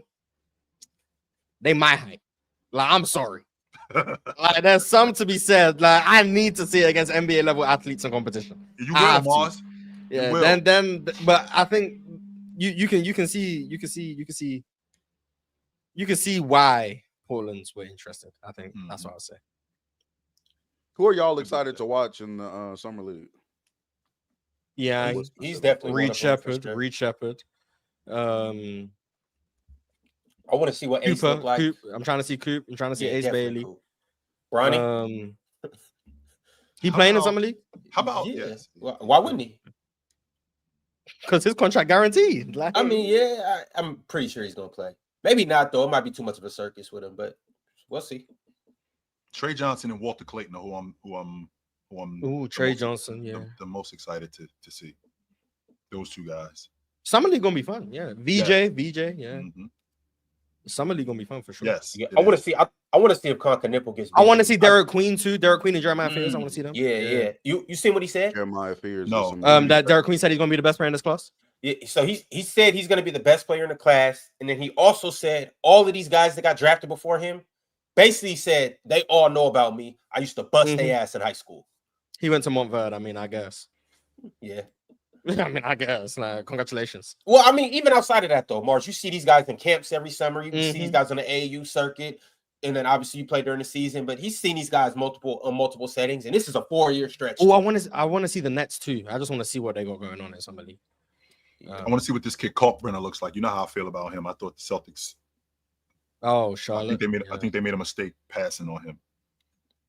Yeah, I'm interested. I think the Clippers see both of them. The Clippers too. I think the Clippers should. I think he's a really good big man. Yes. Yeah, but I think Knipple got some action at potentially getting MVP. Potentially. Well, yeah. Let's see. I wonder if Cam Whitmore's going to be in some league again. He is Luke Kennard. I'm telling y'all, this kid Knipple. I think he's Luke Kennard. So I think he's a little better than Luke. He bigger than Luke. He just got more of a shot diet. He got more of a knack for getting his shot off. I think he got something on Luke. I can see him being better. I can see him being better than Luke Kennard, like long term. But I think he's got. But really, I thought Luke Kennard in college had more game too, Ron. Like if you for sure. Look at like Luke's a better college player. I think Knipple gonna be a better NBA player. His athleticism might hold him back. Ironic considering he's because Luke was a better athlete, huh? Yeah, he was. Yeah. He wasn't an extreme athlete, but he's a bad athlete. So. See, that's a problem, Mars, in this league, especially if you're going that high. Yeah, he does a good job of mitigating it. Well, in college he did. Like he plays off 2 feet really well. Like he's really balanced. He plays with great timing and patience. But at some point, it's like you're only playing slow because you literally can't go any faster. And is that going to be a problem in the NBA? Maybe defensively, there's a lot of concerns in terms of his foot speed. But I think he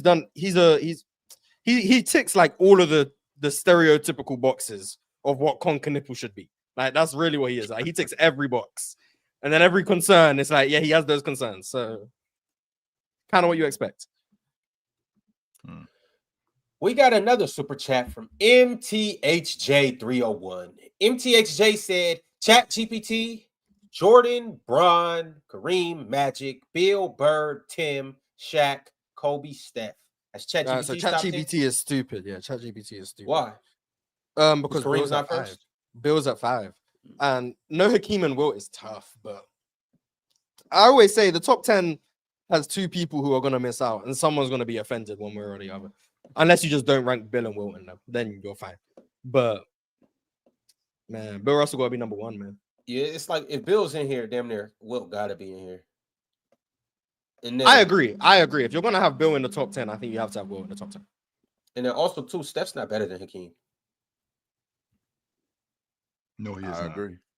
I refuse to believe Steph can be 10 and Magic's a 4. That just doesn't make sense to me. But... Shout out Magic. All right, y'all. Is it any other signings that you guys would like to talk about? I don't care about none other than Lonzo. How you feel about Jabari? Jabari signing that 5-year, 122. I do like that. It's a good deal for Houston. Do like that. For him, he could have probably commanded some more based on what he does next year. But now he's got long-term security, so he's all right. Yeah, I mean, that means that he would have been getting paid more than Naz Reid. He basically is getting paid the same thing as Naz Reid. Naz Reid's 5 years, 125. He's 5, 122. I damn near think he won with that. Based on what he's done? Based on what he's done thus far, I agree. But a lot of guys in his position probably would have bet on themselves. But he chose not to. And I'm not saying I blame him or not. Like anything can happen, injuries, whatever the case. Yeah. But it's tough because I think if he improves on where he's at, Houston have a steal. But then it's also like if he improves from where he's at, now he's making way less than he should. And it's like for him, that's tough. But for Houston, it's a great deal, I think. Like it's never going to be where Jabari Smith's overpaid. And that's probably a position you want to be in, where you never have to worry about someone being overpaid. I mean, what do you think? Like, what is peak Jabari Smith to you?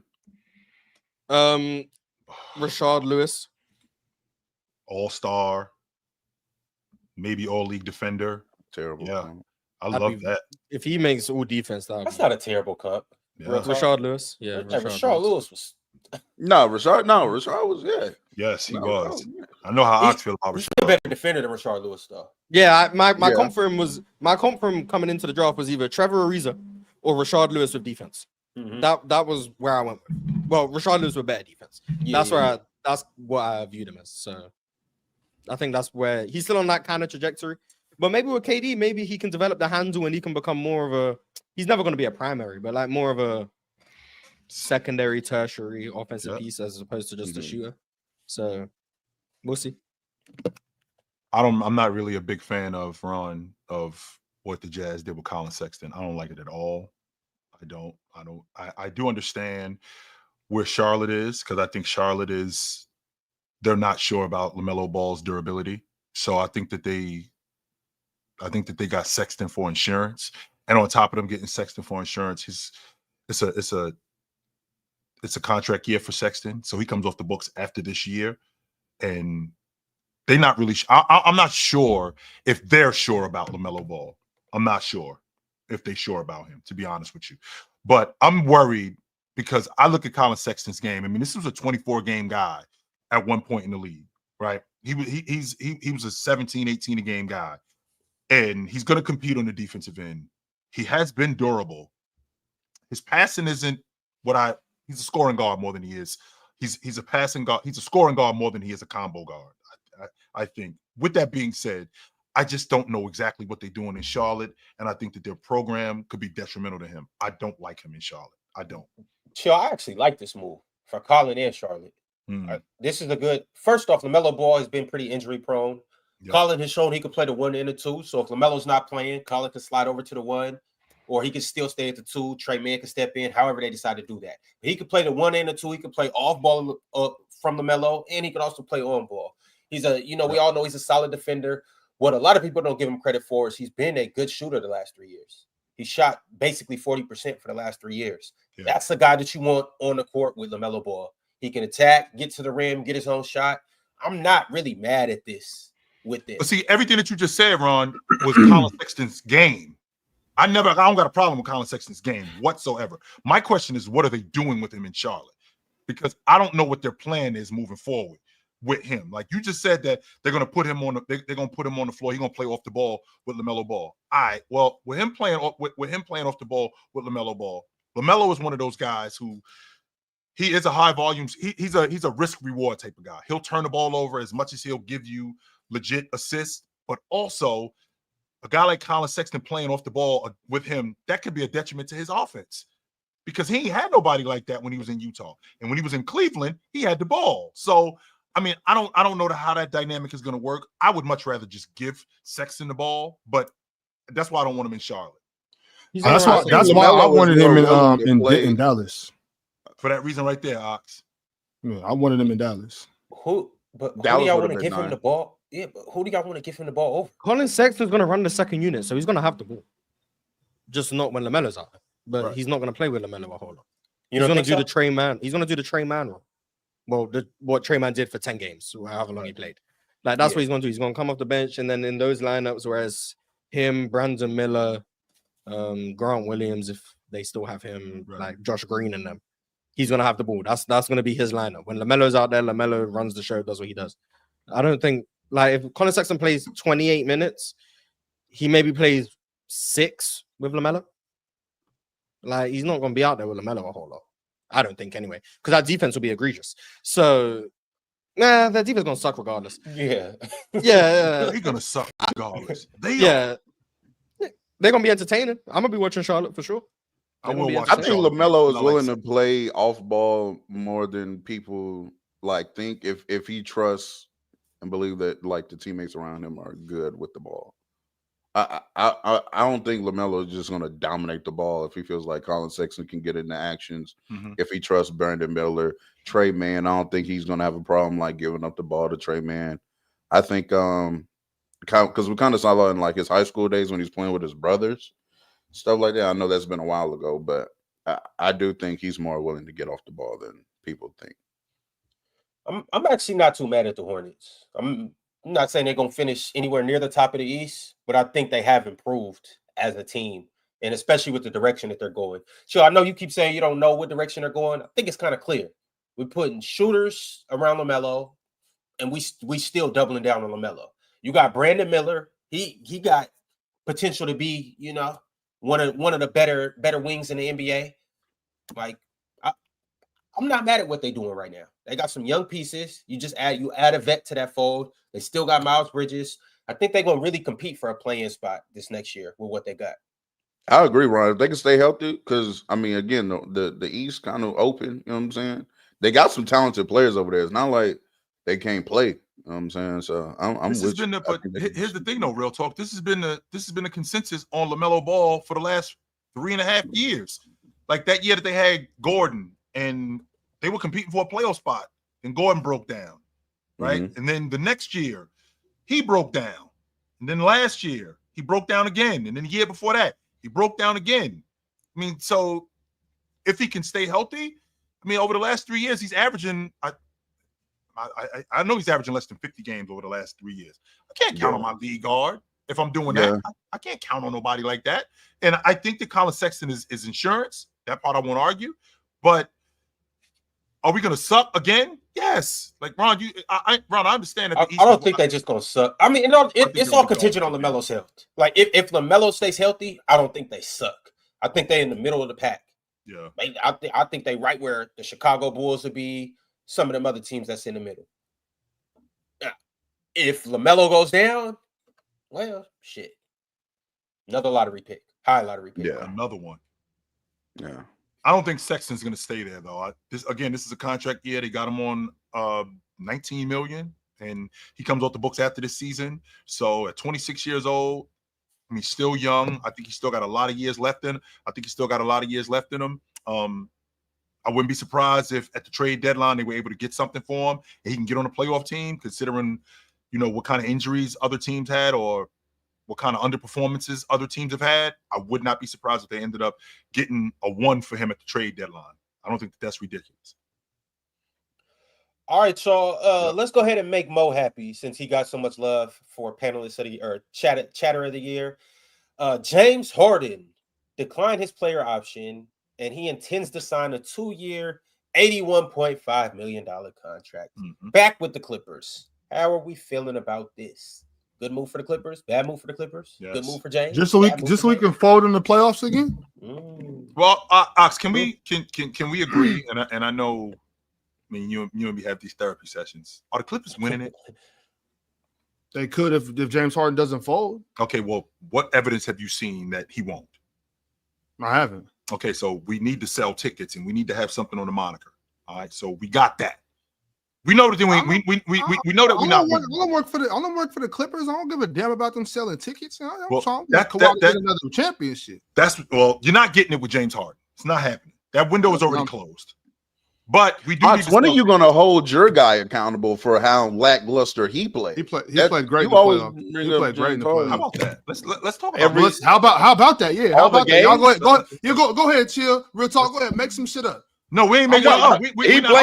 I'm ready for it because Kawhi let the team down these playoffs. Yup. Nobody saw Kawhi Leonard let his team down. Kawhi Leonard balled out. He played great these playoffs. Great basketball from Kawhi Leonard. From the minute he got healthy and got on the court to the minute James Harden folded in Game 7, Kawhi Leonard did his job. See, this is what I don't like with this, and I'm really not a hard guy. Trust and believe me, I am not. But for Harden to carry that team offensively for majority of the regular season, be the Norman Powell don't exist. Right. Norman Powell wasn't out there. The sole ball handler, be the sole playmaker. One of the better scorers. He had Norman Powell having a career year, right? And then he does all of that during the regular season, maximizes your regular season as much as you can without the quote-unquote best player to then come back and get all the blame. For a second, brother, please don't act like Zubac and Norman Powell didn't have great seasons.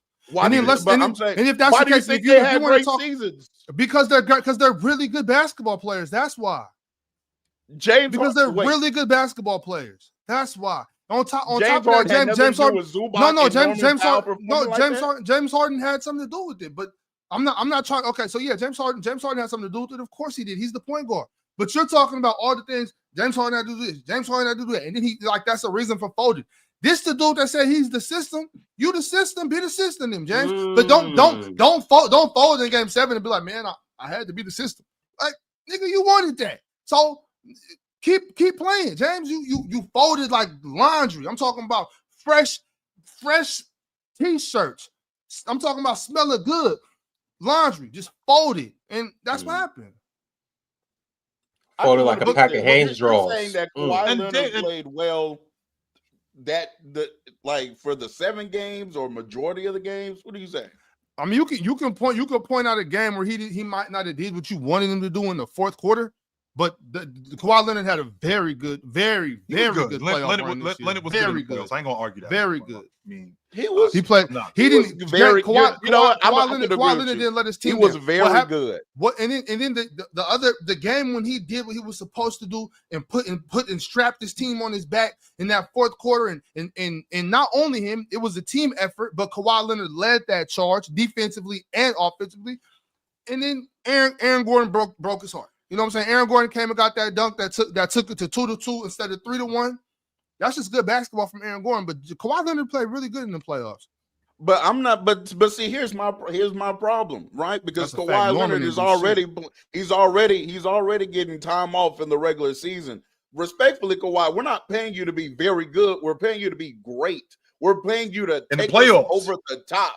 We're not playing the rest you to of be the regular a very season and good then in the player. playoffs. He wasn't. I mean, he did. In game 7. He did. Look. He got his team where he needed to get his team to go. Right. James Harden didn't. So who held up their side of the bargain in the playoffs? James Harden or Kawhi? Who played better in the playoffs? Neither. Be for real.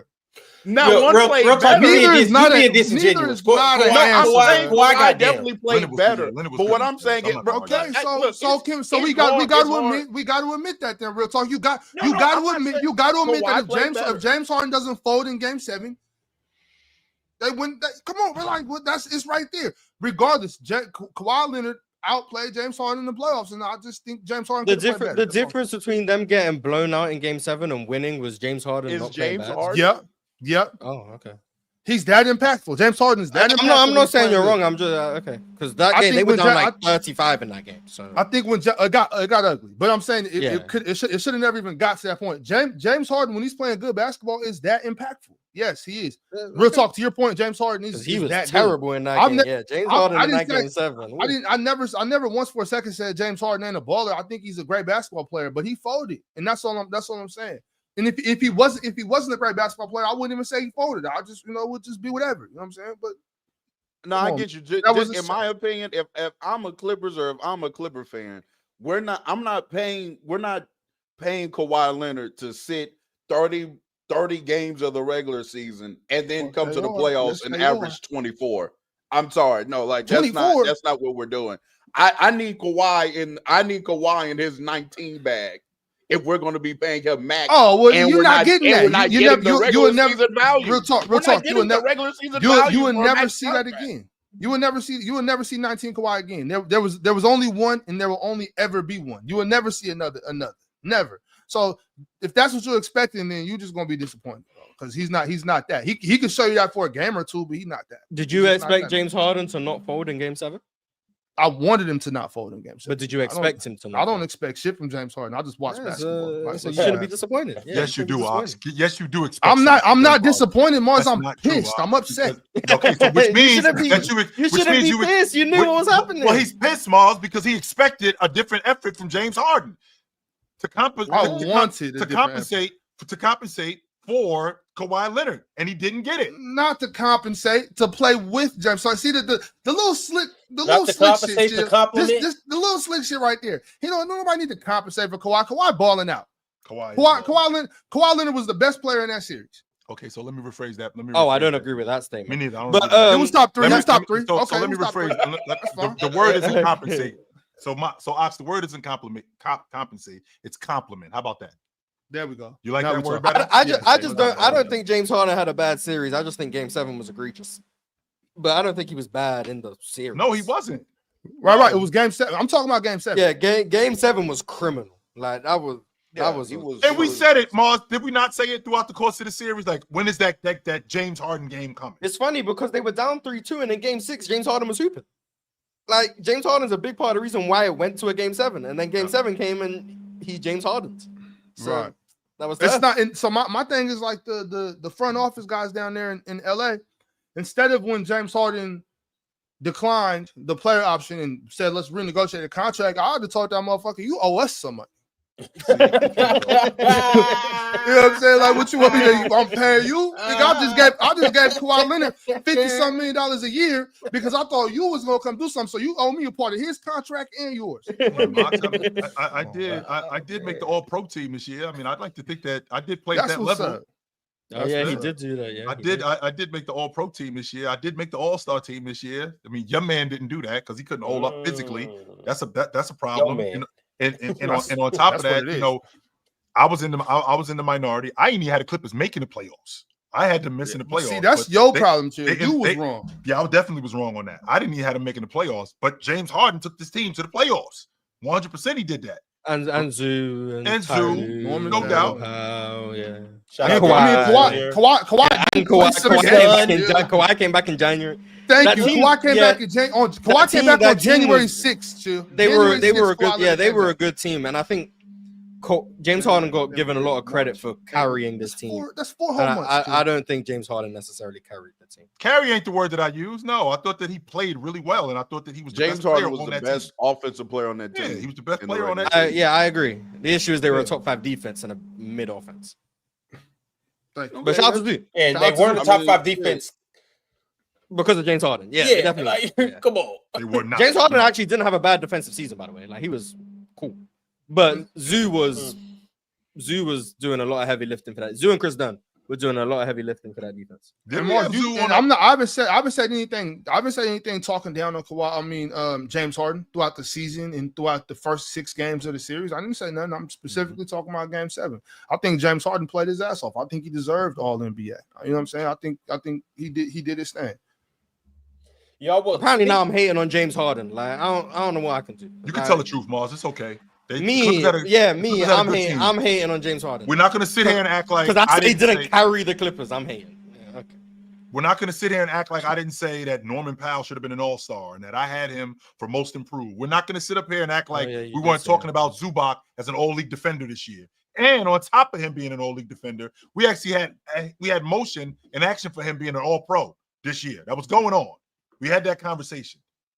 With Chris up until February, better than I thought they were going to be. They 100% were. Chill up until around Valentine's Day. Shit, Norman Powell was looking like he might get 3rd team All NBA. Y'all can say I'm lying. Go ahead. But I disagree. I was never as high on Norman Powell as you guys were. I remember watching Chill with Chill when Chill said Norman Powell was a better scorer than James Harden. I just disagreed. So like. At that stretch, I wasn't as I disagreed. I didn't think it was at the All-Star break. I disagreed. Yeah, I don't think that Norman Powell is overall a better scorer. I just thought that he was scoring better at that point than James Harden was. That's where I was. So I just think the term carrying just gets used a lot, and I don't think it actually applies in a lot of situations to get used on. And James Harden this season is one of those situations. Not saying any of you guys said it. James Harden this season, I think, is one of those situations. James Harden was a really, really good player for the Clippers. Probably their best player over the course of the season.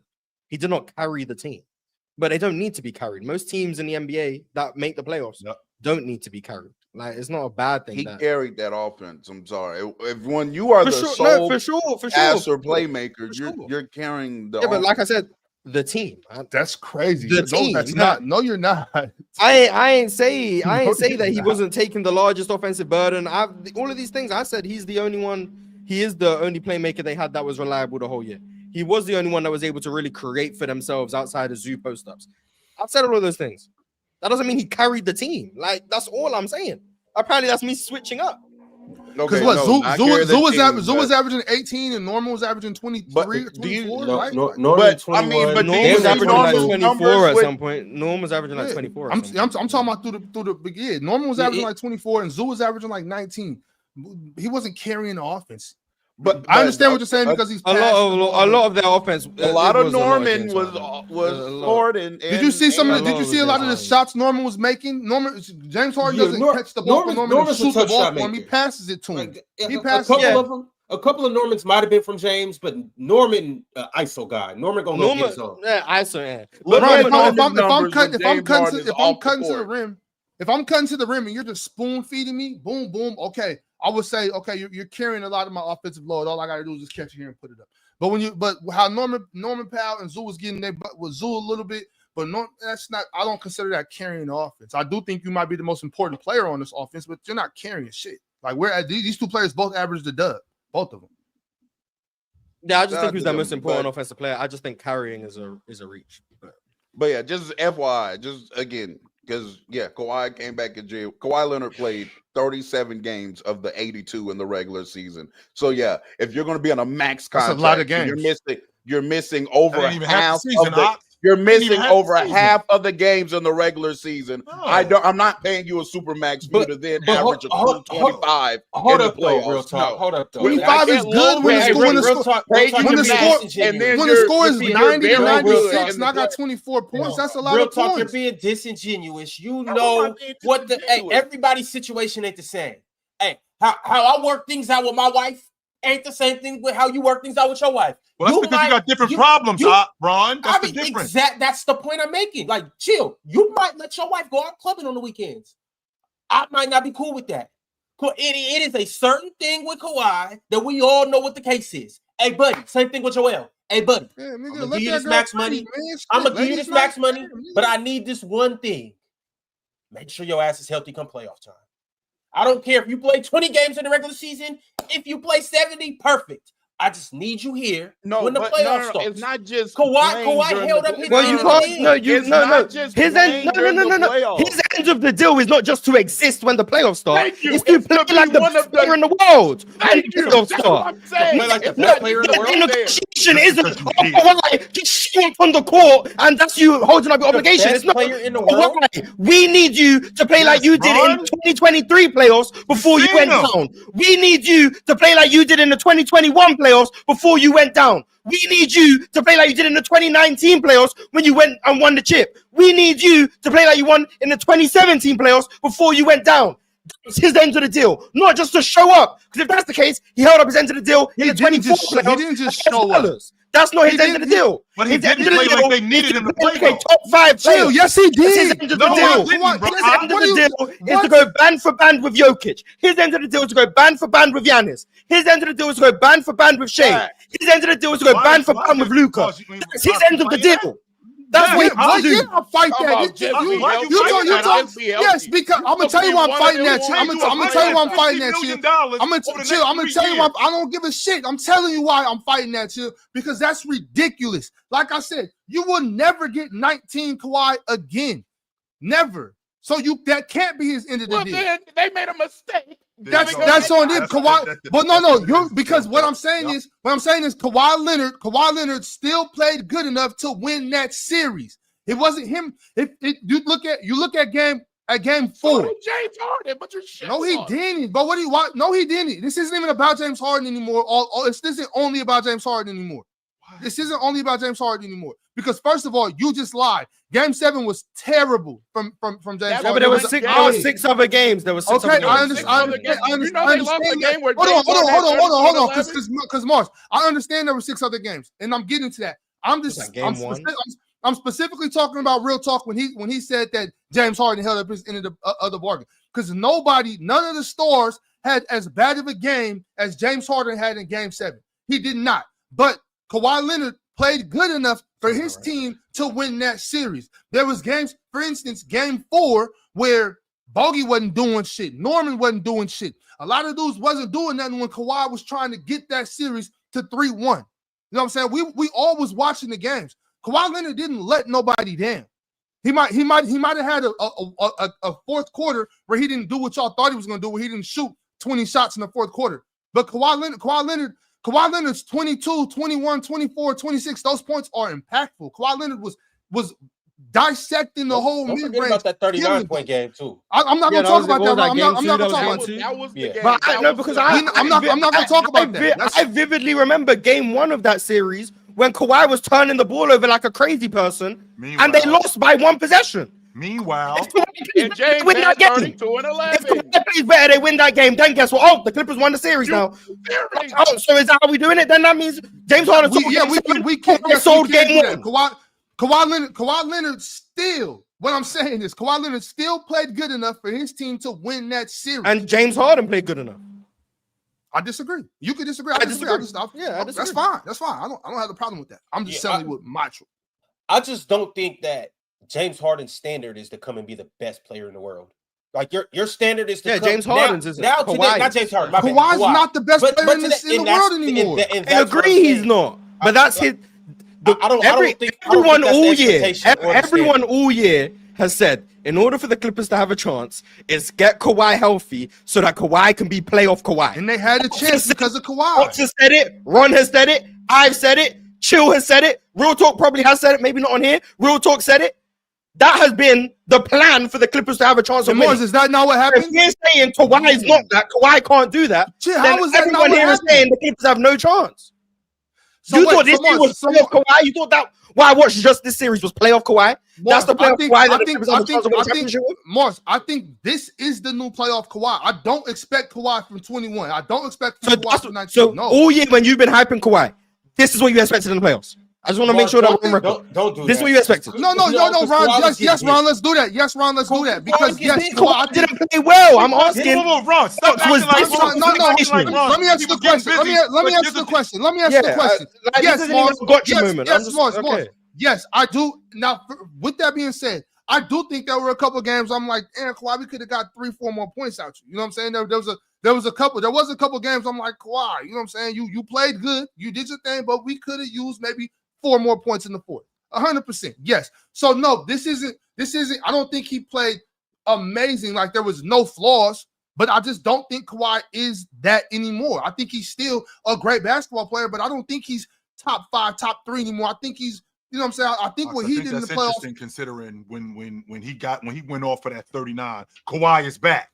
I heard that from you. Yeah, no, but I was saying that in January. Chill, you can't do that to me. So you were saying that in January. Because chill. Wait a second. Stop with this shit. Because yes, that happened. Because Kawhi is that good to where he's gonna have games where he looks like the best player. He's not the best player in the world, but he is that nasty. Yes, chill. He is that dope where he's gonna go the fuck off, and I'm gonna be like, that's my nigga. That's Kawhi. Yes, chill. That's going to happen because he's that good. 100%. Yes, and I'm not going to argue that point. But the point that I am going to argue is what that action that you got.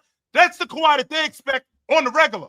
No, it's not. Nobody expects that on the regular. Chill. I don't think nobody expects that. Nobody expects that on the regular. If you expect that. Well, game 2 was kind of great. He was like 80%. Come on, but nobody expects that. Nobody expects that on the regular. You don't even expect him to do anything. Like that's absolutely. Yeah, but Mars, that's that reputation thing that we talk about. I agree. I agree. Average 30, Mars. This series. Look. I'm looking for 26. That doesn't matter, real talk. What makes you think that matters? Bro, you are clearly not.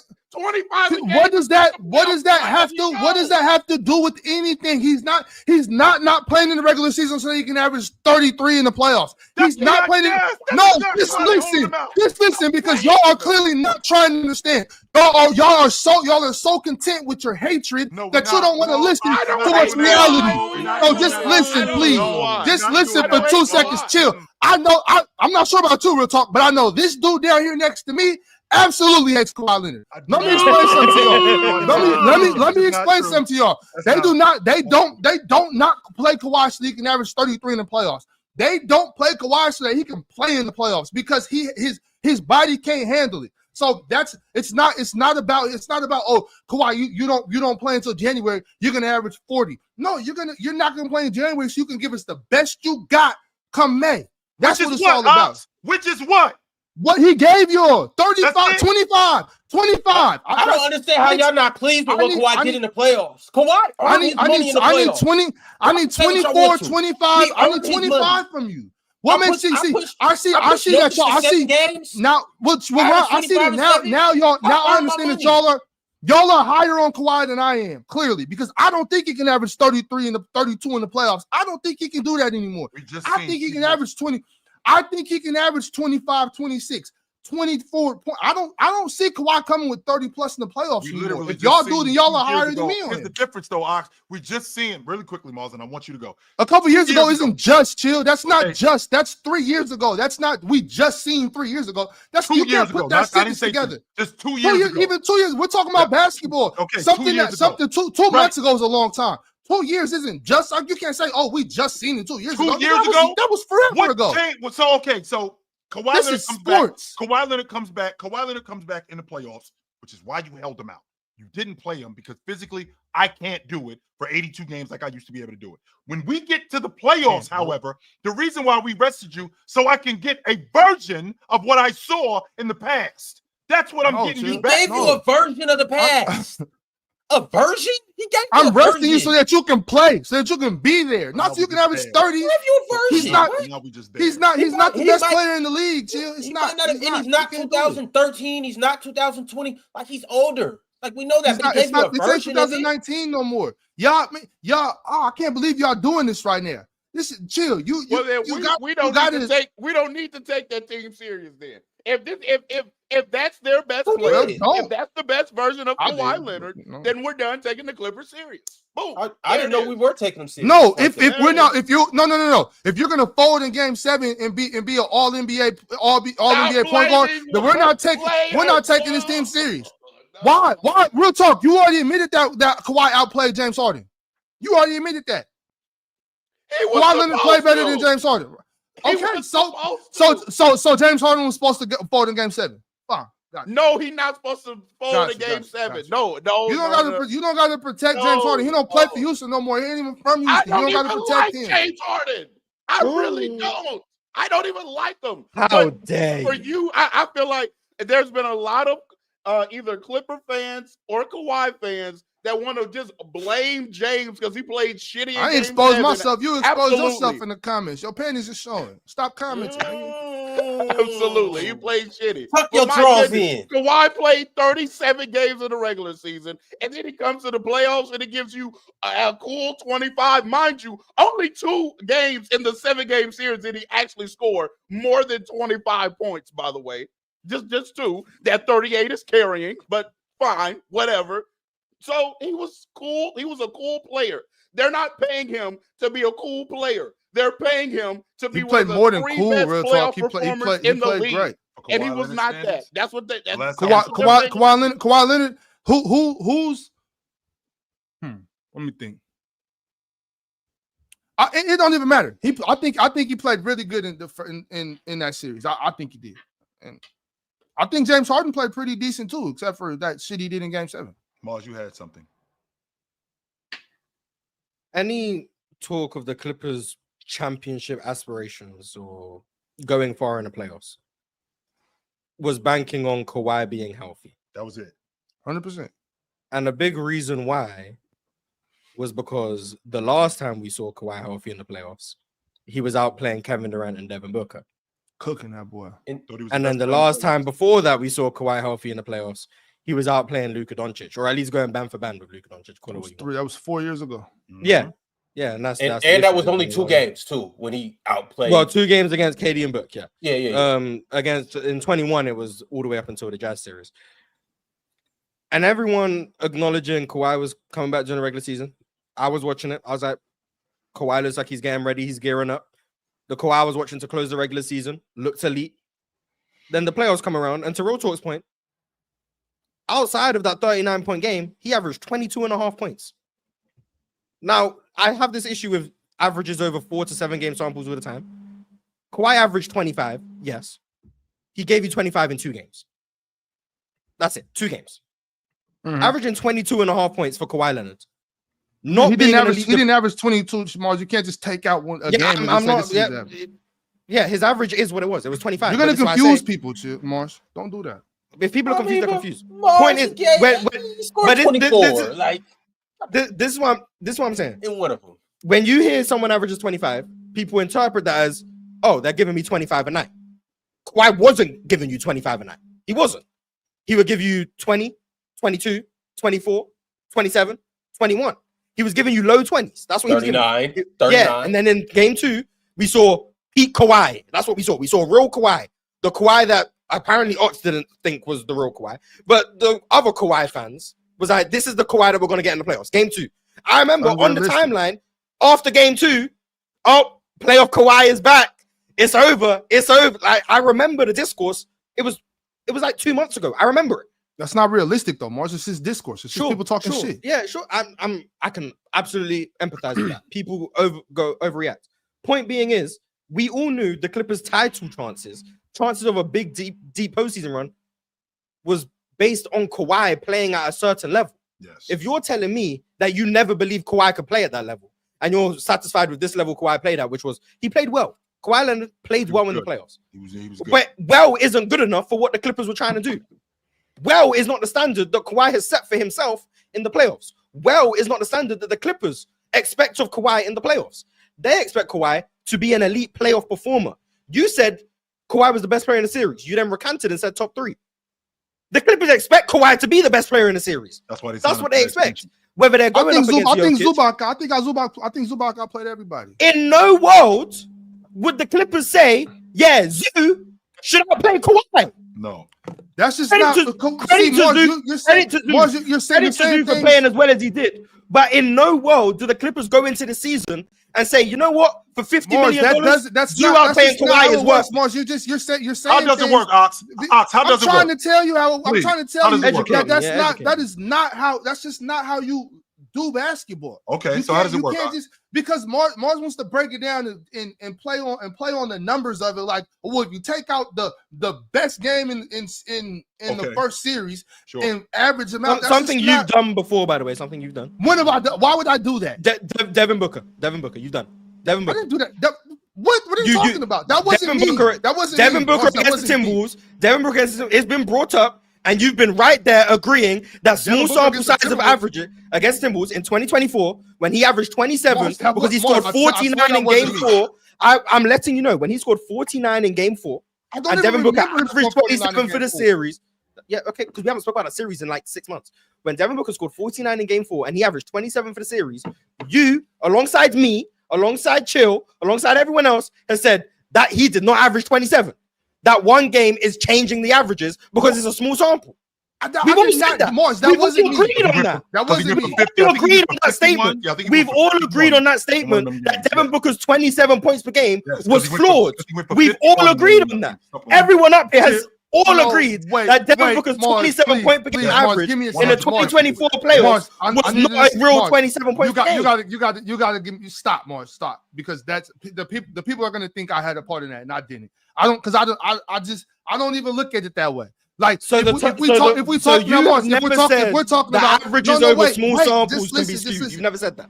I think all averages can look skewed, but that doesn't discredit that game. That's all I'm trying to say.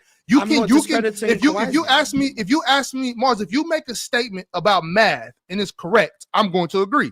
If you do the math that way, that's right. So I may have agreed that if you take that out, then that his average drops for Devin Booker. But I never said that we should do that. I never said that that's a fair way to dissect this playoff series. What I'm saying. So I just want to make. I don't know what you're saying. I just want to make sure to the people that that's not what I'm saying. Yeah, so what I'm saying is averages can be skewed in small samples. Yes, they can. Outlier games in the goods or the bad, both ways. If you scored 25, 25, 25, 6, 25, all of a sudden you're averaging 19. But in reality, you're closer to 25. Same way if you score 21, 23, 22, 46, 21, more like a you're 21, closer to being a 23 scorer, but your averages say 28. That's what I'm saying. Averages in small samples can be skewed by outlier games either way. Kawhi's numbers in that series are heavily skewed by the amazing game 2 he had. Now he gets credit for that game 2 because the Clippers needed those buckets in game 2. They barely won that game. He gets full credit for being able to pull the Clippers over the line in that game. But the reality is that Kawhi Leonard was closer to a 22 point per game scorer than a 25 point. And that's fine. But still, if that's how you're gonna do it, then just don't talk about what somebody's averaging, okay? Because that's what.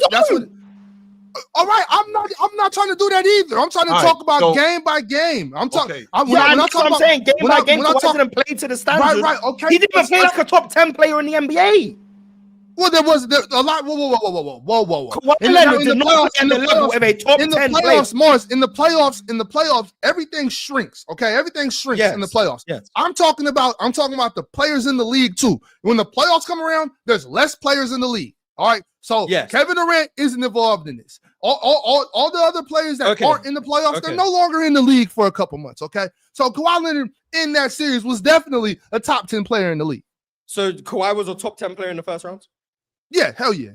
Because when you dissect the games, right? I'm not talking about a whole playoff series. When we go to the playoffs, it's a game by game type of season now. So game 2, Kawhi had some pretty silly turnovers. He had some pretty silly turnovers. He got trapped up in that corner, one that was detrimental to the whole game. Yes, he had some pretty silly turnovers. He still played very well in that game. There were moments that he didn't. I disagree. Game I disagree. Okay, that's fine. That's fine. Game 2, he made dominated. Carried. Did what he had to do. The other games in that series, Kawhi Leonard was an above average player. No matter if he was average, if he scored 24, which to your point isn't 25. The issue is we don't agree on the standard of being above average. That's the disagreement. Okay. Oh, all right. Well, see, that's what I'm talking about. We're fine. We're fine right there. We can get it. We can get it right there. We can get it right there. I want you to stay right there, Ox. Rewind the clock. Today is April the 18th. The playoffs start tomorrow. The Clippers got Denver. What are you expecting from Kawhi Leonard out of this series? Out of this series, I'm expecting 27. I'm expecting Kawhi to average more around 27 points, play solid defense, and score in the big moments when his team needs him to come on strong in the fourth quarter and carry those fourth quarter runs like his team needed to. I'm not saying Kawhi did that. Obviously, he didn't average 27. I honestly expect Kawhi to play a little better in some of those off games. 100%. I don't think Kawhi had the best series, but once again, I think he played good enough for his team to get where they needed to go. I don't think James Harden did. That's my only point. Y'all want to talk about the whole season and James Harden this, James Harden that. I just had one simple point this whole time. I think Kawhi played good enough to win. I don't think James Harden did. That's all I'm saying. I don't think there's a big real talk. Already agree with me on the fact that Kawhi outplayed James Harden, but real talk can't get over the fact that they're paying him $50 million. That's the big deal. I think Kawhi played good enough to win. I think James Harden played well enough to win, though. That's the other part you're not. But Kawhi never had a Harden game 7 game. Kawhi never played that bad. There wasn't a game as bad as James Harden's game. There was, and I think, and that's okay. So we all agree right now. This whole time we've been arguing because for no reason. Well, it seems like you hold Kawhi to a lower standard than the Clippers, and that we do. I hold Kawhi personally. Maybe y'all think Kawhi's better than I do. Yeah, maybe. Well, I've heard you say top 5, but healthy Kawhi to me should be a top 10 player. Should at least play at the level of a top 10 player. In my humble opinion, Kawhi Leonard in the first round did not play like a top 10 level player in the NBA. You don't get the. I disagree. I just disagree. And Ox, what you don't do is you don't get to shrink the players just because the playoffs. Yes, you do. Yes, you do. They're not here no more. Yes, you do. 100% you do. Because they're not here no more. So if that's the case, is Tyrese Halliburton the top 10 player? And when it's only 16 teams, did Kawhi play better than Halliburton in the playoffs? Well, no, because Tyrese has so many more games to show and have big moments. So no, I'm not gonna play around like that, Mars. I think. Did he play better than Giannis? Yeah. Kawhi play better than Giannis? No way. No. Where's Ron? No. Well,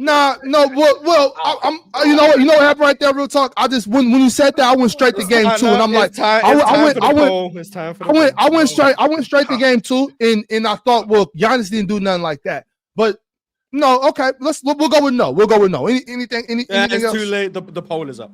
But well, that's fine. He absolutely outplayed Jokic in that one series. In that series 1, he outplayed Jokic. Yeah, he did. He outplayed Jokic for sure, and a lot of that is because of Zubac. But Kawhi outplayed Jokic in that series for sure. Did he play better than Donovan Mitchell? Did I just hear Ox say that he didn't have one of those that Giannis didn't have? It wasn't like that, Chill. It wasn't like that. He might have scored a lot, but it wasn't like that. No, it wasn't like that. It wasn't nothing like that. 3 when he went 37 and 12. Stop. No, it wasn't. It wasn't nothing like that. That Kawhi game 2 was like. Chill. And that's a part of it. That's a part of it. Being louder is a part of it. Chill, and that's a part of it.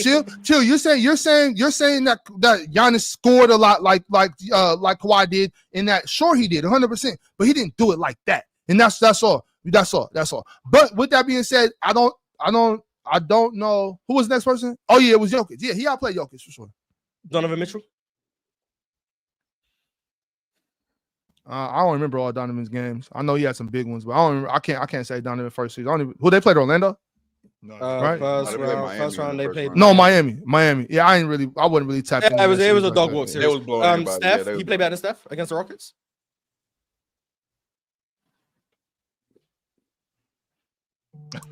You can say it, Ox. It's okay if you think he did.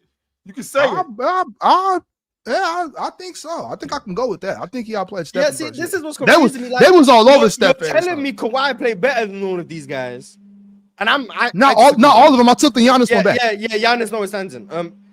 I disagree, by the way. But then you're also saying that you don't expect Kawhi to be a top 5 guy, but then you're also simultaneously saying Kawhi played like a top 5 guy in the playoffs.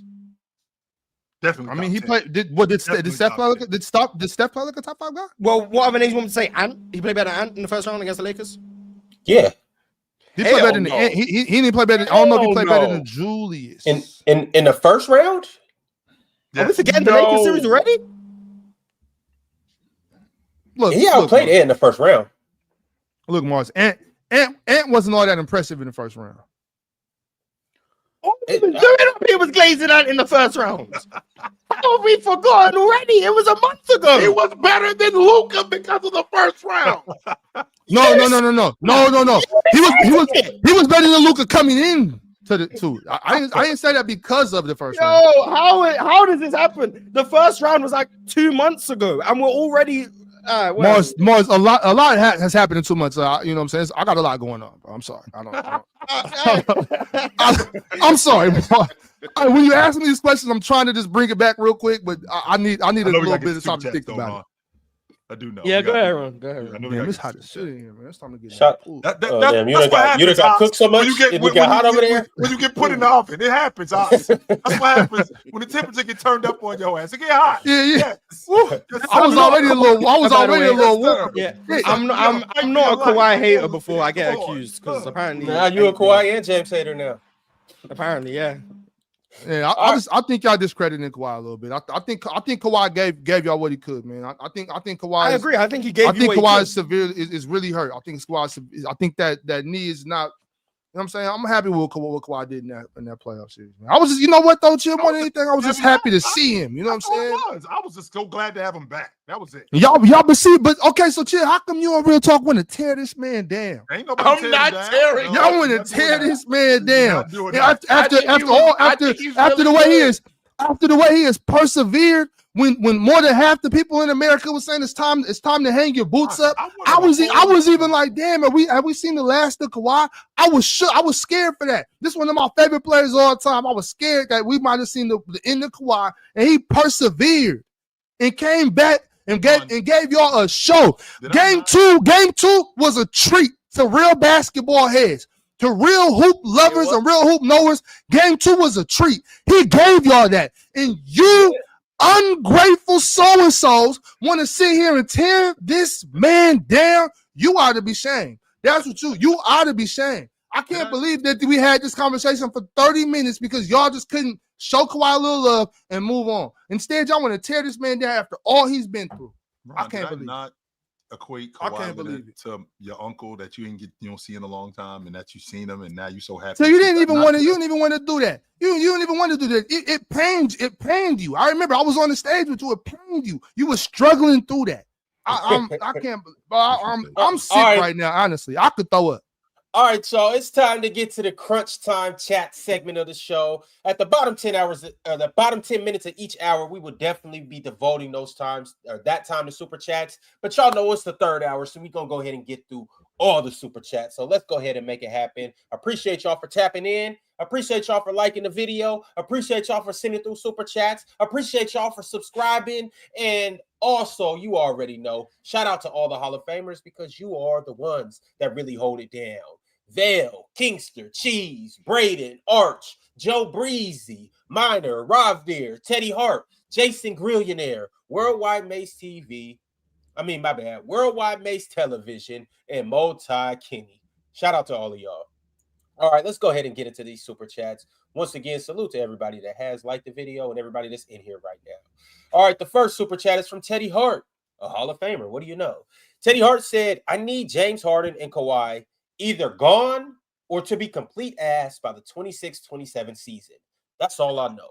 Hashtag Thunder up. They got their pick. I got a members chat from Heats Inc. 718. Heats Inc. said, "Peace and love, y'all." No. Peace and love. No. Thanks, brother. H-Town T said, Nickeil Alexander-Walker or Dorian Finney-Smith are better for the Rockets. Which one's better for the Rockets?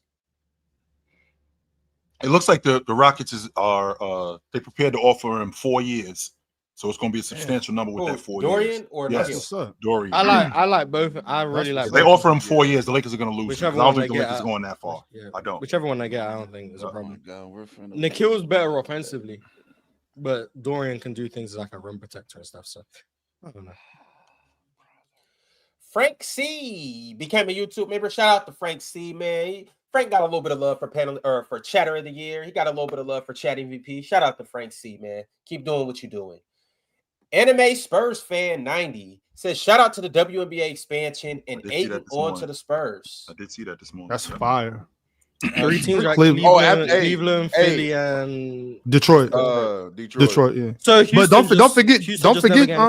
Which is more involved than me, Mars. Bring the comments back. But don't forget Portland coming in 26 too. Yeah, and the first 4 team they won championship 4 years in a row. Mm-hmm. Hey Ron, after you get done with the super chats, we will be having a quick little discourse about Angel Reese. Yeah. Oh, yeah. real quick. You guys remember when I said I'm a casual, but I had like thoughts on Paige Beckers?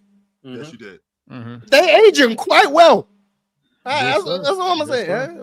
My thoughts are aging quite well. Shout out to her. I think she's Paige really is good. nice. She really one of them ones for real. I agree. Hey, get used to it. That is a household name in the WNBA. Get used to it. Dallas is Detroit. I mean, Dallas is the WNBA team back. So that means that Seattle gonna get their team back. I mean, it looks like if we're doing that, then hey, chill. They said bye to 2030, so I'm just patiently waiting. Quan 103 said Mars, Dorian Finney-Smith, or Nickeil Alexander-Walker. The PC is always GOAT KD. I'd probably choose Nickeil, but like I said, for Houston, I think both would be great. Not saying get both, but either one would be great. Styles Blackman sent through a members chat and said Kawhi was just good, but even with the knee injuries, we just expect him to be special whenever he plays. Give Swiper and Real Talk they own show. Yep. Swiper and Real Talk need their own show. Swiper, you give want them? I mean, yeah, Real Talk, you want give them one open gym and then give Ox and Jordan one open gym. There you go.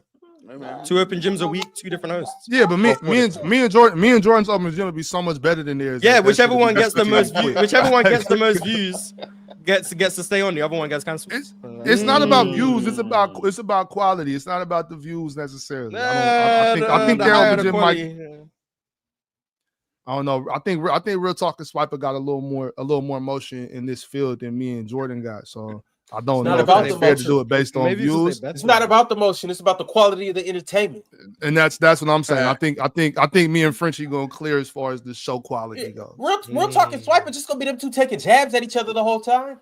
Right. Yeah, they wouldn't even let no one up. Okay, first and foremost, let's get to the bottom of something. I'm gonna say this to the last time for you, Ron. Ox already got a job, so cut the shit.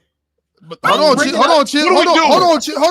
I work like a Jamaican. I got all types of jobs. We need that. Chill will not falter due to the. I want to make sure that we clear. Hey, okay. Chill not letting you out your contract, Ox. So I don't want to get on my contract. I want a contract. I want a contract extension to Chill with Chill. So you know what I'm saying? I don't want to get out that contract. I just want to sign another one. Shit, I'm about that, right? You know, I ain't playing. I need 3 hours of sleep. Let's keep this shit going. H-Town T became a YouTube member. Shout out to H-Town T. Malik Stevenson sent through a super chat and said, Swiper, stay away from Io, staying in Chicago. Or he said, stay away from Io, he's staying in Chicago. Chicago about to give him up for salary filler and no picks. That's the way they go. Shout out Ray Last. Ray Last became a YouTube member. And Wooly Bobcat sent through a super chat and said, what kind of contract does Ayton get from any team? Is he going to get starting center money or is he going to get a prove it type of deal? I assumed prove it, dude. That's why I assumed. Mm-hmm. I think it's going to be a prove-it deal. I just don't think it's going to be a minimum prove-it deal. I think he's going to get. I think he's built a little equity in just what he can do in the NBA. So I think he will command a little bit of money. I don't think it's going to be nowhere near max though. King Bo sent through a super chat and said, "I like the contracts OKC is giving out to keep our depth for cheap." And Mars, what do you think of Brooks Barnheiser? That's OKC's second round pick. I have no thoughts. I'm not going to lie to you and start giving you a whole scout on someone I don't know very well. I know he's good on defense. That's about as far as I know. So I can't give you much. LeVar B. Ballin said, Ox always turns the other cheek when it comes to Kawhi. If it was any other superstar, he'd be saying the opposite. Always making excuses. Yeah, well, it ain't any other superstar. It's Kawhi, and I'm turning the other cheek. So, so we talking about Kawhi Leonard right now. K.T. Shout out K.T. Former Hall of Famer, but still a goat in the chat. He said, Ox, you called him top 5 when he was on the floor. I'm sorry. Yeah, he was playing like that. My thing is, y'all know how I feel about that. I think it's very fluid.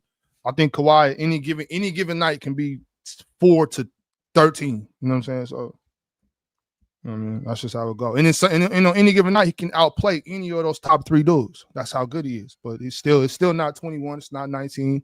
He's not who he once was. You know what I'm saying? But he's still dope. DSG Piccolo with the super chat said, "Barring health, will Houston Suns picks be as valuable as we thought? 2 or so years later, and this Suns team might be serious with Bill gone." I really like what the Suns are doing, considering they were pretty much handcuffed and they still are with Bill. Getting off KD and getting Kaman Malawach, Jalen Green, Dylan Brooks, I think is a solid return. Oh, that was a different trade. Yeah. But especially considering KD practically forced his way to Houston. So, like, being able to get all of that back, I think is a good return. Then getting Mark Williams for practically nothing. And then I really liked the shooter they got in the second round, Brea. Kobe Brea? Yeah. I'm surprised he failed that for. Outside of shooting is kind of. I mean, but it's. I think he has. I think he might have an. I don't know what his wingspan is. I'll check. But I like what they've done in the draft. Rasheed Fleming, amazing pickup. Yeah. Traded up. I really like what they've done. And I think they get a point guard not named Tyus Jones in there. They got the makings of a good team, and I don't know much about their coach. I know he was with the Cavs last year. I watched his interview to see what his philosophy is. In theory, they should be playing some good basketball. So I like what Phoenix got going on. Yeah, they're going to be like one of those teams. They necessarily might not have a great record, but they'll be like a cool team to watch. Cool. I know I'm gonna be watching. Yeah, shout out the Suns, man. They made some moves, make some things happen. Void Century YT said, "Chill." He said on and off, tuning into the show, so he doesn't hear all your takes. But when he sees a 20-minute segment, hearing all your bad takes, he's shocked. Yeah, they did get rattled off in a row. If that was my first time watching the show, that would be a bad viewing experience hearing all of those takes in a row. Shout out all them takes, man. D9 sent through a super chat and said, Dubron, Nash MVP of the Goofies. 15 and 11, baby. That's all it takes. That's all it takes. Samuel Nazario? Nazario. I hope I'm saying your name right. Samuel Nazario said, have you guys spoken on the Malik Beasley allegations of gambling? No. He thought he could lead the league in threes. He put a little money on it. I don't see the problem. I think sometimes that gambling might be a little too tempting for some of these cats. I don't know if Malik Beasley did anything. You know what I'm saying? Innocent to proven guilty. A lot more going on, Ox, than we know. We just don't know. I'm sure it is. Like you see the. Yeah, come on, man. Like I don't know if he's doing it. But I just don't understand how you get caught. Like how hard is it? Because if there are multiple videos of it's 5 seconds left in the game, right? The game is over. you're down. You know, it's a 9. But that's what I'm saying. Like, game, how can you be so blatantly obvious? That's what I'm like. and bro, then you like, run clearly down there doing to dunk something. the ball to make Like, it it 7? shouldn't be that hard to not get caught. Like, there's no way. Oh, bro. Does We he see have what you're multiple doing. instances? I'm sure he does. They're appearing on the timeline now. People trying to say like, oh, this is when he was point shaving. Because Ron, the incident I'm talking about, bro, it's like a 9-point game. It's like 7 seconds left. The game is over, right? They inbound the ball. Malik Beasley takes off full court to go dunk the ball, and then they cut the lead to 7. And the point spread was like 8.5. 8. But wait, but or something real like talk. that. My thing 7.5. was stuff like that though. I don't see no problem with that. The game's over. You're not throwing the game. Shit, I look at that like, man, I'm a hustler. I'm trying to get a couple of dollars. I'm an entrepreneur. You know what I'm saying? Like, shit. I'm not missing shots. Ox gonna get us in the penitentiary. Fucking Chill. I'm not missing shots on purpose. I'm not throwing turnovers. I stand with Ox. Read his shirt. I have no problem with bets. If they're positive bets, I have no problem. If you bet on yourself to score above 25, like, outstanding circumstances of you just shooting your team out the game. But like, I ultimately don't really have a problem with it. Now, if you're betting on your less on rebounds and you just start watching the ball go, like, then I'm like, okay. That's crazy.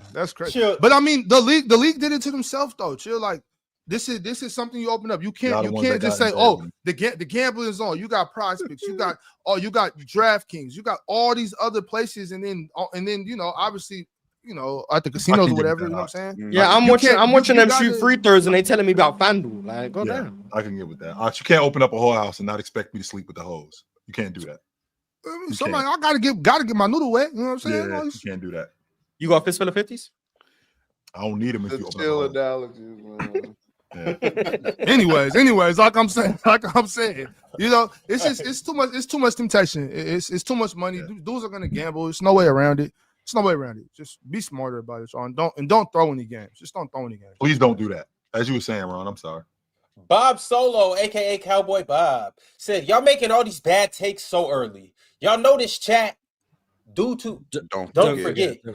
Timestamp this episode. We have 5 bad takes already. Laugh my ass off. 5. Go New York, go. Franz Wagner, the most versatile defender in the league, by the way. He Courtesy did of choose Cowboy Franz. Bob. Yeah, courtesy of Cowboy Bob. But he won't talk about all the bad takes that we made. Wait, Mars, because then he came up on, I think, Chill with Chill to try to explain that. I think that's what he came up. There was another time, and I was just, I can't. He was see yapping. I mean, if you got Franz, you're yapping. But I love Franz. Don't get me wrong, he's a great player. But I think that was a bad so Bob, you gonna come for the panel takes? Just remember, you ain't shooting 100%. But Ron, why would you let him choose Franz? Was Franz somebody that you gave him an option? Apparently, Ron said he gave him out like twice, and he stuck with Franz. What you mean? Why did I let him choose Franz? Hey, just like in his next take, or in his next super chat from I Am Your God 76. How many of you hypocrites rank Kawhi over LeBron? Anybody want to raise their hand? Raise their hand. All time. Whatever. This year, all time. However, there's been plenty of points in their career when Kawhi was better, but I think Kawhi played better in 2019. Yeah, I think Kawhi played better in 2019. From 19 to when, and 2021. Anytime Kawhi was healthy from 19 to 23. 24, 23, 24. He was better than Bron. Anytime he was healthy from 19 to 20, I'll stop at 23 because I know I can. Well, he was healthy in 2020, and I disagree, like completely. So. Oh, I thought he was better. I thought he was better in 20. I disagree. That's why I'm letting you know I disagree. Yeah. I feel you. He cleared in 21. I think he was better in 21 too, but Bron got hurt. So yeah, Bron got hurt. Yeah. So. That's not fair then because I take out Kawhi's when he's hurt. So a lot of them, they've been. Who's better in 2020? He said Kawhi. Well, Mars said Bron. I said Kawhi. Yeah, see. Let me run the poll. Who's better, 2020 Bron or 2020 Kawhi? Mars, that poll isn't gonna. Make sure you do 19 too, because Kawhi cleared. Rasta John said, "Ron is garbage. Lakers need to use their player minimum level exception on Ayton. Use the minimum level exception on Brook Lopez / Capella. Trade Gabe Vando and Maxi Kleber for a starting POA defender. By the way, Ron, you stink. Hey, why would you want Brook or Capella? Like, those are like maybe the two worst options out there. Capella worse than Brook, but there aren't many options at the center position, man. Phoenix have Houston have a Jock Lander. He's worse than them. He's only making $8 million. He's worse than Brook Lopez. I actually don't even know if his $8 million. I gotta bounce. Fellas, I'll see you tomorrow. All right, keeping it pushing. Oh, and Rasta, eat it. I'm the MVP, nigga. Eat it. LeVar B. Ballin said, Kawhi the only dude that Ox never holds accountable. Ox, I don't want to ever hear you put Kawhi top 5 when you have low expectations for him in the playoffs. I don't think my expectations are low if you compare that to other players. I think it might be low if we're talking about like some prime greats, but I think me expecting Kawhi to average 27 in the playoffs is not very low. He didn't. Yeah, we know averages can be skewed. All it took was him scoring 44 instead of 39 in game 2, and he would average 27. Well, if he would have did that, then I would have been fine with what Kawhi did in the playoffs. I don't think you understand. I don't think you understand how far I'm willing to take this Kawhi thing. Like, oh no, I know. Finn Jones said the question is, why did Utah give up a second and the better guy? I don't know. Shout out Utah. Yeah, shout out to him. Yeah, Jay did that. Sent through a members chat and said, I was watching that stream on Real Talk's Playback. Michael Cooper was cooking from the mid-range. I got to watch more Cooper games. He's a dog. Shout out yeah, Cooper shoot that thing for real. Yeah, I Cooper's think somebody. Cooper's somebody. If they were shooting threes at the time, or if he was like the play today, he could hit a three at a good clip for sure. A lot of guys from back then, you'll be surprised. Like, they can make mid-range jumpers. A lot of them can make mid-range. A lot of them. Yeah, see, that's the other thing. You know how like people be like, "Oh, role players don't need to be like taking mid-range shots," because it's like everybody was shooting middies. Like the people off the bench could shoot a mid. Like everybody. Just a team full of TJ McConnells. It's crazy. Y'all make sure to like the video, like up, subscribe up, become a member. We got another super chat from Forgotten E. Forgotten said, "What's up, fellas? How y'all doing? I think Ayton to the Magic is a good move for them. Wendell is just overrated at this point and is not going to be anything special. Ayton to the Magic equals Eastern Conference contenders." I do think an upgrade at the big would be good, but I don't think DeAndre Ayton is the upgrade. But I do think an upgrade at the 5 could be good.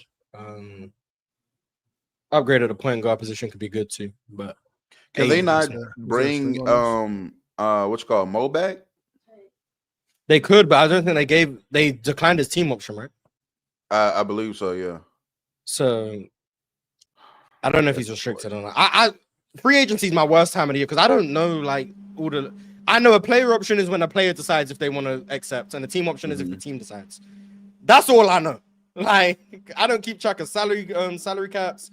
I don't know the mid levels that teams can offer. I don't know the minimum. I don't know none of that stuff. Nor do I care to know. So this is my worst time of the year. Yeah, that's where he's not great at much, but school supplies is great at that kind of stuff. The salary cap, the draft picks, and all of that. You know what I'm saying? That is his level of expertise. I would definitely give him his credit on that. Shout out to him. Won't say his name, but you'll give him credit. Oh, okay. I didn't know what the fuck was going on. I'm like, who is this? Who are these people? I still don't know what's going on, but shout out school supplies. I thought this was another site to get stats. Donate to your local school drive, backpack drive, whatever the case may be. Help them kids out, man. Hey, no, hold on, Ron. That's a fact, though, y'all. That's a fact. So come the end of December, you know what I'm saying? Early August, late July, in some places even early September, late August. You got a couple extra dollars that you don't got nothing to do with. Instead of taking that to the dispensary or to the local Zah man, you know what I'm saying? You could always grab a pack of Crayolas, you know what I'm saying? Rulers, notebooks, you know what I'm saying, a backpack, a protractor, a calculator, you know what I'm saying, and drop it off at the local school. You know what I'm saying? You can even pay some kids, pay some of these kids lunch tab down. You know what I'm saying? Kids be hungry at school. When you're hungry at school, you can't focus. You know what I'm saying? So, you know, as I think it's our job as this generation to make sure that the next generation got what they need. We don't need kids at school asking to borrow a pencil every day. You know what I'm saying? Or you can send through a couple extra super chats with them couple extra dollars and F them kids. Or you can even go to your local establishment and support single mothers too. That's even better, the trickle-down effect. Because that's trickle-down economics. The thing about it is, if you send through the super chats, make your rain for trickle-down economics. To go support the single mothers, and the single mothers can support they, you know.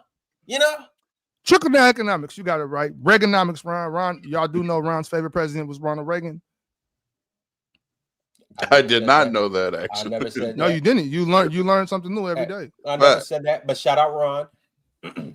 Grande Jones sent through a members chat, and he said the biggest yapper was right. Worst take, insert most of Chilltown's takes. One buddy got snubbed. Mars is facing voters fatigue. Never thought of that. John D. and Jordan should have been co-rookie of the year. Damn, real talk. And Ron, you are the MVP. Eat it, haters. Real talk ain't a rookie to most people who have been around PC for a while. That is what people are saying. So, you know, it's cool. I don't think that fits you. Real talk. That's probably you know a rookie, but real talk. You should have that hardware. I put in a lot of work this year though. You had my fault. I put in a lot of work this year though, man. You know. Yeah, it came second in the PCL. If you wasn't on your Kawhi shit and only played 37 games, maybe you would have got it. Now you want to try to start putting in 4 weeks and 4 seasons. I'm on your tricks. No, man, I got a little break from school right now, man. We're on a little week break, so you know what I'm saying, man.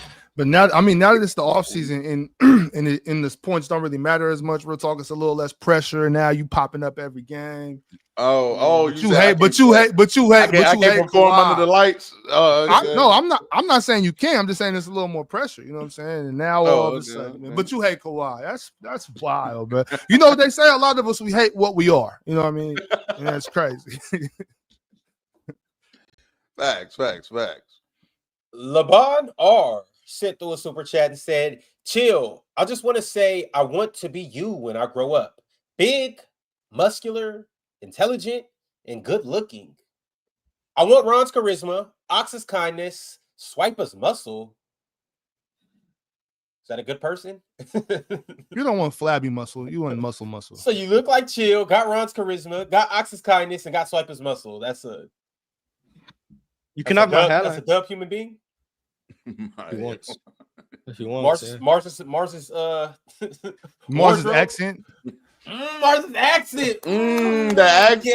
Hey, look. What's crazy though, Mars?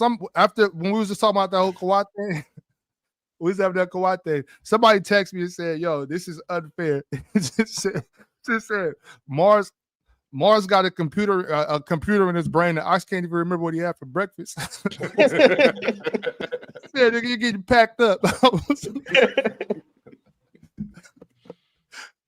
You older than me, man. It happens. Shit. We got another super chat from Cowboy Bob, aka Bob Solo. Cowboy said, "Yeah, I did, and thank you, Mars. We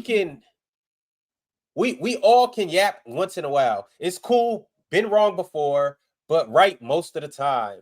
Right more than wrong. LOL. All love. Go New York. Go." No problem. Cowboy Bob, I hope to see you in the PCL at the end of this summer, and I hope that you just make better decisions, my man. We got a few more super chats. Shout out to everybody that sent these through. Brian Cook sent through a super chat and said, "I just don't want Julius Randle." I don't know what team he took. Maybe he's a Timberwolves fan. Who was it? Julius Randle. No, who sent the super chat? Right? Who sent it? Brian Cook. I don't know who. At Ray Ladd said, "Check out Game 4 of the '87 Finals." Was that the Magic Johnson game winner? Game 4, I think so. The Chill here. The hook shot. We need chill here. We will be on Playback watching some old games today. I don't know which Real one Talk never specifically. invites me to his Playback. It's sad. Damn, that's That's crazy. I haven't. First off, Damn. you're a creator on the Playback. That's number one. Number two, I still haven't gotten an invite to the Hoop Talk. But you know, That's crazy because I was actually about to reach out to you right after the show. I actually was. Yeah. But Now you're Jordan, not. Like, is Jordan getting invite?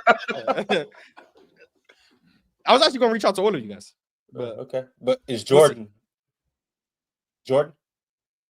I was going to reach out to everyone. Okay. All right. Shout out the Hoop Talk podcast and shout out Real Talk's Playback stream after this. I'll be in there trolling.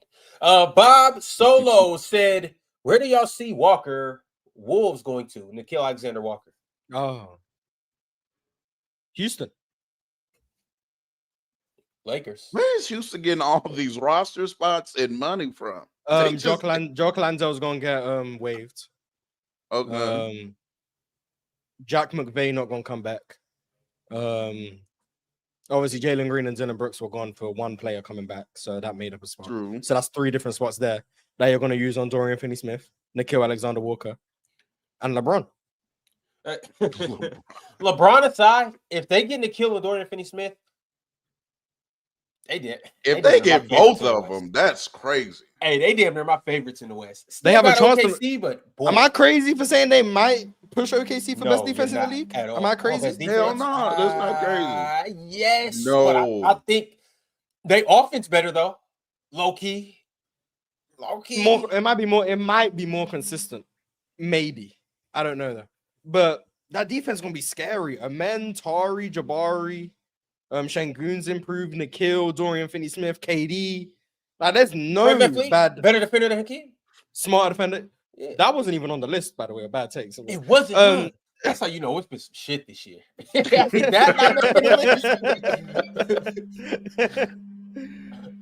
know, it's been bad takes where it's just like, this is so bad I can't take it serious.